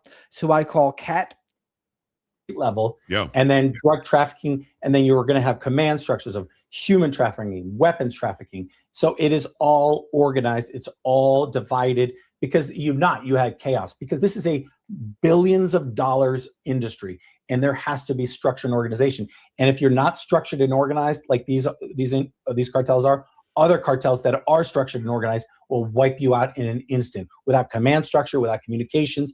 They're beyond advanced with what they have at their disposal. Like I said, they've sent people to the Ukraine to train weapons, to train drone strikes. They utilize cell phones, tracking systems. They understand the most advanced technology, because they have billions of dollars at their disposal. So it definitely is a command structure. It definitely has a hierarchy. They're organized. It's a billion-dollar company, just like any other company here in the United States. There has to be someone at the boss, and there has to be worker bees. There's got to be the ditch diggers.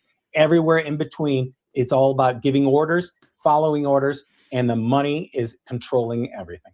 I know that you got others waiting for you. Let me just ask you one last question. I really appreciate the time and the access, and we got to do it again, Dan. I love the knowledge. Let me just ask you one last question. Can the Mexican government, if it wanted to, take the cartels out? The reason I ask is there's always this insinuation that they own the Mexican government, that they own the federales. Obviously, they don't own the National Guards. They're killing them. Or they wouldn't have to kill them if they own them. First of all, is there the wherewithal, and is there the ability? I mean, do they want to, and could they, if they wanted to, get rid of the cartels? No, I don't believe that they have the ability to destroy the cartels. First of all, this is a billion-dollar industry. This is a billion-dollar companies and they have a tremendous amount of resources at their disposal. But most importantly, the president of Mexico serves 1 term, 6 years. They come up with a plan. When they take office, President Sheinbaum came in and said, I want to do X, Y, and Z. By the time she is out of office, by the time she's able to start implementing her changes, that takes 1 to 2 years. And then they start making the changes. By the time she's getting ready to leave office, and then the next president coming in, they've come up with a new plan, a new team. So it completely erases it, and they start at scratch and start zero. So no, and I believe that the power of influence, the power of the money, is too much for somebody. So I believe that there's a lot of corruption in the Mexican government, Mexican law enforcement. So I believe that that's way too powerful of a tool for the Mexican cartels to get destroyed. So I don't believe it. So I don't believe we'll ever win the war on drugs. I believe that now that El Mencho has been taken out, somebody else is going to replace him, and that the drug war will continue. We will just continue to fight on our side of the border, and if we have to, we continue taking them out, continue providing support to Mexican authorities and Mexican military, and to take. And my thought on the war on drugs is, it's kind of like we're in the prohibition of drugs. And just like the prohibition of alcohol, doesn't really go very well. I'd rather see things regulated. You regulate things, then you get rid of the criminal aspect, at least in America. And again, people will have to make their own choices. Some people think, no, well, we don't trust people to make their own choices. But I'm a little bit more libertarian in that way. But will that ever happen? Probably not. I mean, the hard drugs will be illegal. They'll be in their schedules because, for one, Big Pharma doesn't want to lose the business. Them out and just to have them just go from one square to the next, fear for their lives, and then hopefully, we're able to slow the tide a little bit. But I don't think we'll ever get them destroyed. No, I think it's too powerful of a tool. I didn't realize it was just one term. So these people are getting elected president by saying, I'm going to take on the cartel. Then they don't have time to do it, or they don't have the wherewithal. They don't want to have the want to do it. Then the next person comes in and does the same thing. Is there huge cartel money being paid for these political ads and to get these people in office? I believe so that there is. I mean, I'm not obviously current, what you're looking at. You see on media, you can talk to, I've watched Mexican national TV news.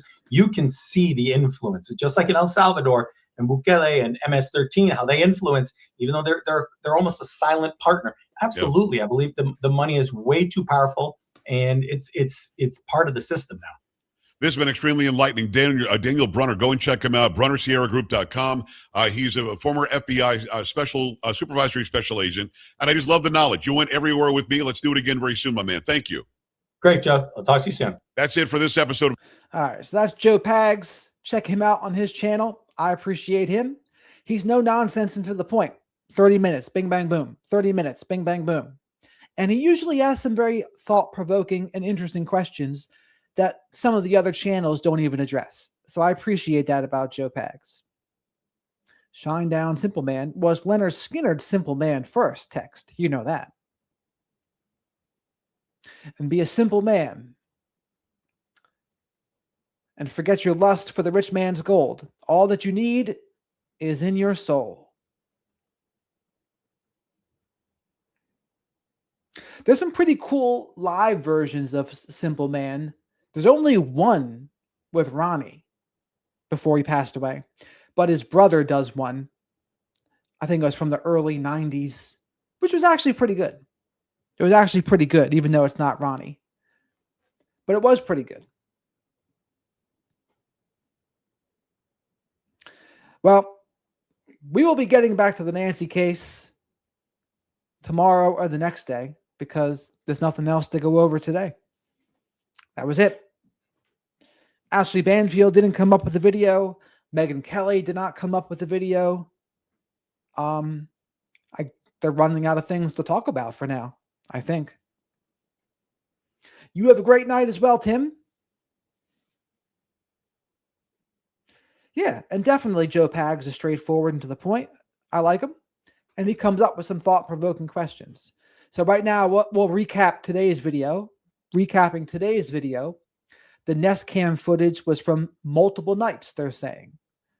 I asked the chat if they think it's the same person in both videos. They said yes. But what does that tell you if it was multiple nights? It means definitely planned. And it means they didn't mind that she was home. That's what that means also, right? So what does it mean if they don't mind she's home? It means that burglary probably wasn't the main goal. It means Nancy being there was the main goal, which means what? Punishment or revenge. And I think this even more so after watching Nancy and Savannah on Savannah's show, just to see how well they got along and how much of a connection they have. I think whoever did this, part of the motive was to punish Savannah. Now, what could Savannah's crime have been? I don't know. I don't know. Could it have been her husband's crime for being a Democrat fixer working with the Clintons? It's not impossible. But also remember this, just like the person that tried to assassinate Reagan, his reasoning was to impress Jodie Foster. So you can't rule out completely that an off-the-wall explanation can be out there too. So, Jerry, let me know if you want to chat about potential upcoming chat topics. Well, you can drop some of the topics and we'll see. I know one thing I was thinking about going over was the 11-year-old kid that killed his father because he took away his Nintendo Switch. Rob Reiner's son, of course, Mike.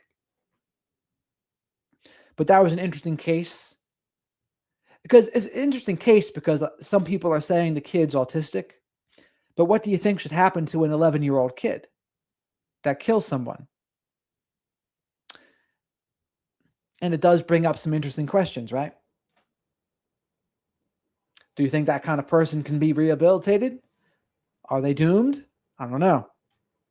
Yes, I definitely will, Maureen. We'll see what people say about it as well. But I can give like a little bit of a recap on just what I think about it if someone else doesn't talk about it. But what we do know is it's going to trial. You say not guilty. That means there's going to be a trial. Now, the only exception to that would be if they get some sort of out-of-court settlement or plea, I should say. And I guess the best thing they could hope for is not guilty by reason of insanity. And it's not impossible they get it, but I don't think he should. I agree with Maureen on this case where she thinks, nah, he needs consequences. He knew what he was doing. He knows the nature of what he did, and I think he knows it's wrong too. Those are the grounds of a not guilty by reason of insanity. I don't think he applies to either. That's just me, though. We'll see what his public defender has to say about it. But if you're still here, by the way, please remember to like the video. Likes are free. Subscribe to the channel if you're not already. Awesome flock of black sheep here in the comments. Thank you, Wide Awake. I don't know where the mods were. I don't know where Livin was today. Or Songbits or Jay. Yeah, Nick Reiner. John Benet Ramsey's brother Burke is autistic. It is claimed he killed her. I don't know if he should be held accountable or not. I think it has to depend on the situation, right? Is he more of a psychopath or is he more autistic? I guess we're going to have to see, right? But to examine the case. Was he abused? Not that I've heard, but we'll see. Maybe more will come out. Because the kid was adopted. And some people will say, well, just being adopted in general is going to give you some kind of trauma. I've been hearing the word thrown around, reactive attachment disorder or something like that. What's the name of that thing? Post-reactive attachment. What the heck is that thing called? It's a new thing I haven't heard much about.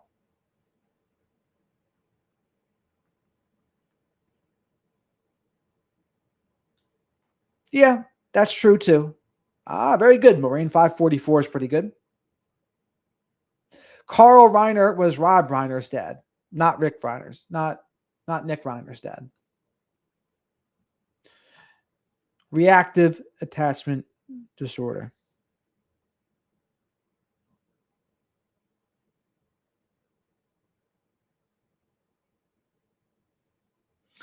What RAD is. RAD develops when a young child, usually before age 5, experiences severe neglect, abuse, frequent caregiver changes, or inconsistent caregiving during critical early years. Because their basic emotional needs weren't reliably met, the child learns that adults are unsafe or unreliable. Core features of RAD. Children with RAD often show emotionally withdrawn behavior toward caregivers, rarely seeking or accepting comfort, even when distressed, limited positive emotions, flat affect, little joy, unexplained irritability, fear or sadness, difficulty trusting adults. RAD is about absence of healthy attachment, not misbehavior or defiance. We're talking about reactive attachment disorder. But here's the thing. A lot of that sounds like autism to me, right? How do you know what the difference is between autism and RAD?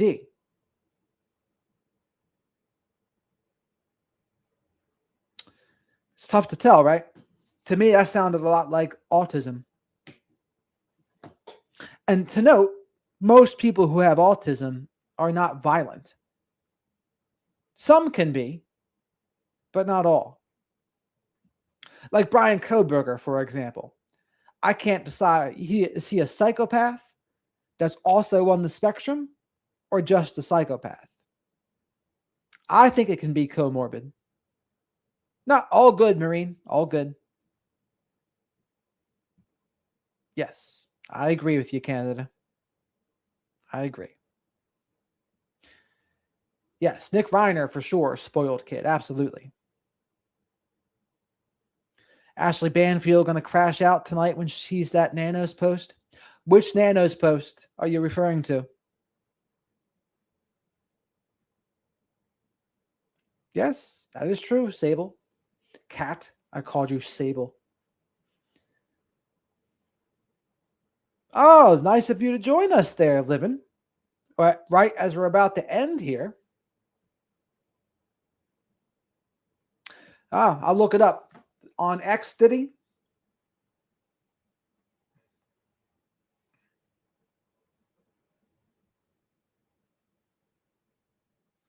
Two hours ago, statement regarding doorbell surveillance footage in the Nancy Guthrie investigation. Ready? Here we go. I know, I startled myself, Kat, by saying Sable. We are aware that doorbell images released earlier in the investigation depict a suspect in different stages of attire, including with and without a backpack. There is no date or timestamp associated with these images. Therefore, any suggestion that the photographs were taken on different days is purely speculative. Oh my lord. Sheriff Nanos just loves disagreeing with the creators out there, doesn't he? Whether it's Ashley Banfield or now Brian Etten today, holy mackerel. This remains an active and ongoing criminal investigation. As with any investigation, conclusions will be guided by verifiable evidence and established facts. Speculation without factual support does not advance the investigative process. So, after all we talked about today, Sheriff Nanos had to throw a wet blanket on it and say, no, Brian Etten, no. Not 2 different days.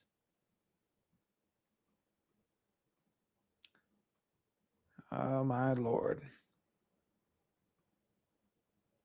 And that's just like what he did when Ashley Banfield said that her source in law enforcement said Tommaso was a suspect. Sheriff Nanos came right out and said, no, no suspects, no suspects. It's like, all right.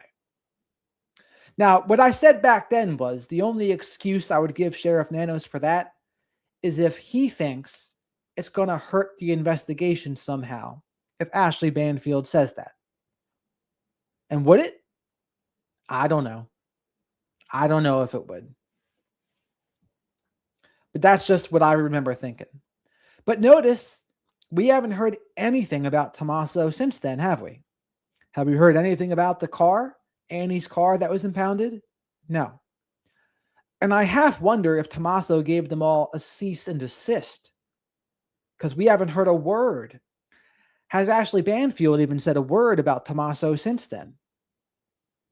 I don't think so. I don't think he did. I don't think she did. He's very disagreeable. Sheriff Nanos is very disagreeable.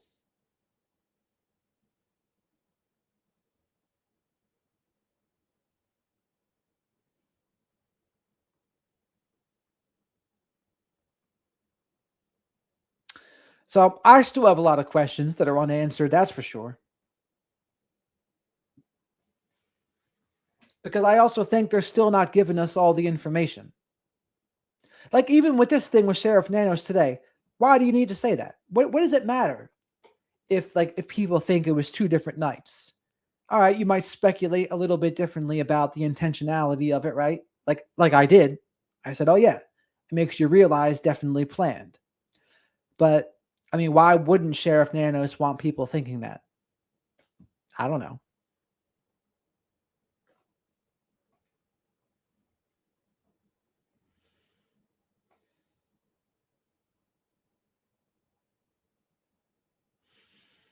Well, we don't know how that turned out. I mean, we just haven't heard her mention it.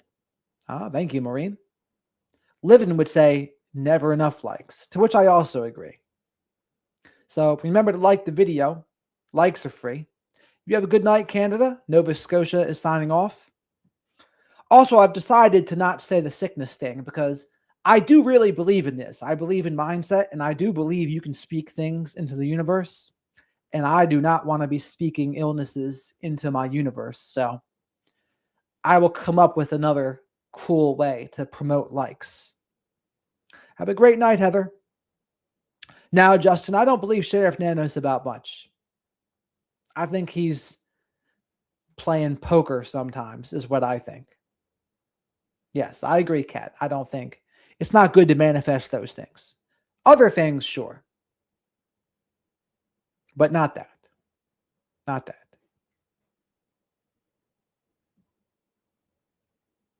Wide Awake says, right, but pretty easy to look at phone location contact surveillance video if burner phones were purchased. I'm still leery thinking that the son-in-law was involved. I don't know what to think about Tommaso, honestly. Would he be the person that has a motive to punish Savannah? Maybe. But I don't think so. Have a good night, Linda. Thanks for joining us. Yeah, he did say he did, Brian. Or not Brian. Corey. Brian and did say that. Well, we can watch the short real quick here.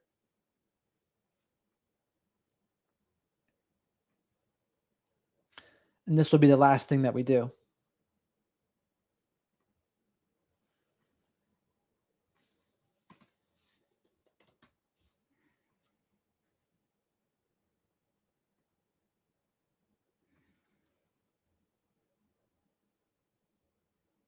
Hey guys, so a pretty big update here.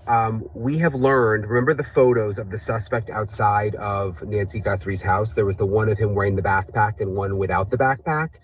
Sources tell me that those photos were taken on different days, which means that the kidnapper was Sources.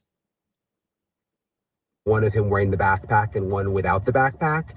Sources tell me that those photos were taken on different days, which means that the kidnapper was at Nancy Guthrie's house before the kidnapping, before the day of the kidnapping.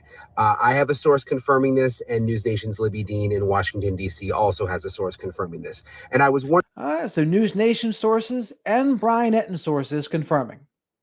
And Sheriff Nanos is basically saying, nah, screw you guys.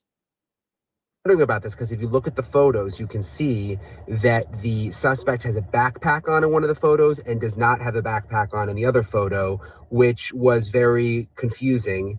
And now it makes sense according to our sources because it means that the one photo was taken earlier, was not taken the day that the suspect allegedly kidnapped Nancy Guthrie. So was he casing the house days earlier?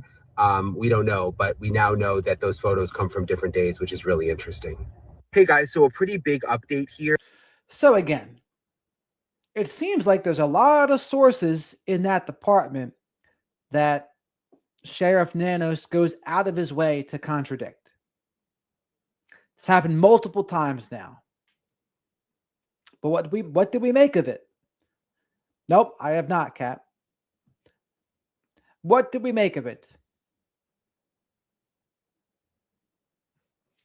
I do not know. I do not know what to make of it. I think he's just definitely being disagreeable, that's for sure. But all right, everybody. That's really all I had for the night. A lighter night. A lighter night. 2.5 hours is a lighter night, as opposed to 4 hours and above. So again, remember to like the video. If you didn't already, subscribe to the channel if you're not already. And I go live every night at about 10 p.m. Eastern, a little bit after, maybe sooner, considering. We'll see. But I talk about true crime and current events, and I use my unique experience with mental health, addiction, and narcissistic abuse to give my own unique perspective on those things. And most importantly, awesome flock of black sheep here in the comments. In the live chat, awesome stuff going on, come in and say hello. So thank you everyone for being here. Thanks for living, for popping in here, the mod. And we'll see what happens tomorrow night. Maybe, yeah, I won't say anything yet. I'm so happy you found us there, Teresa. Thank you, Maureen. Likes are good for the soul. You got it, Mace. You have a good one, Adam. Have a good one, Leanne. Kat, Jolly, Danielle. Make sure you take care of your stuff there, Danielle.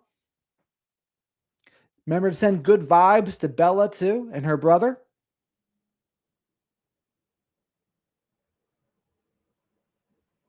You have to make it up to us, living. All righty. Have a great night, everyone. Yes, thank you, Heather. Thank you, Sarah.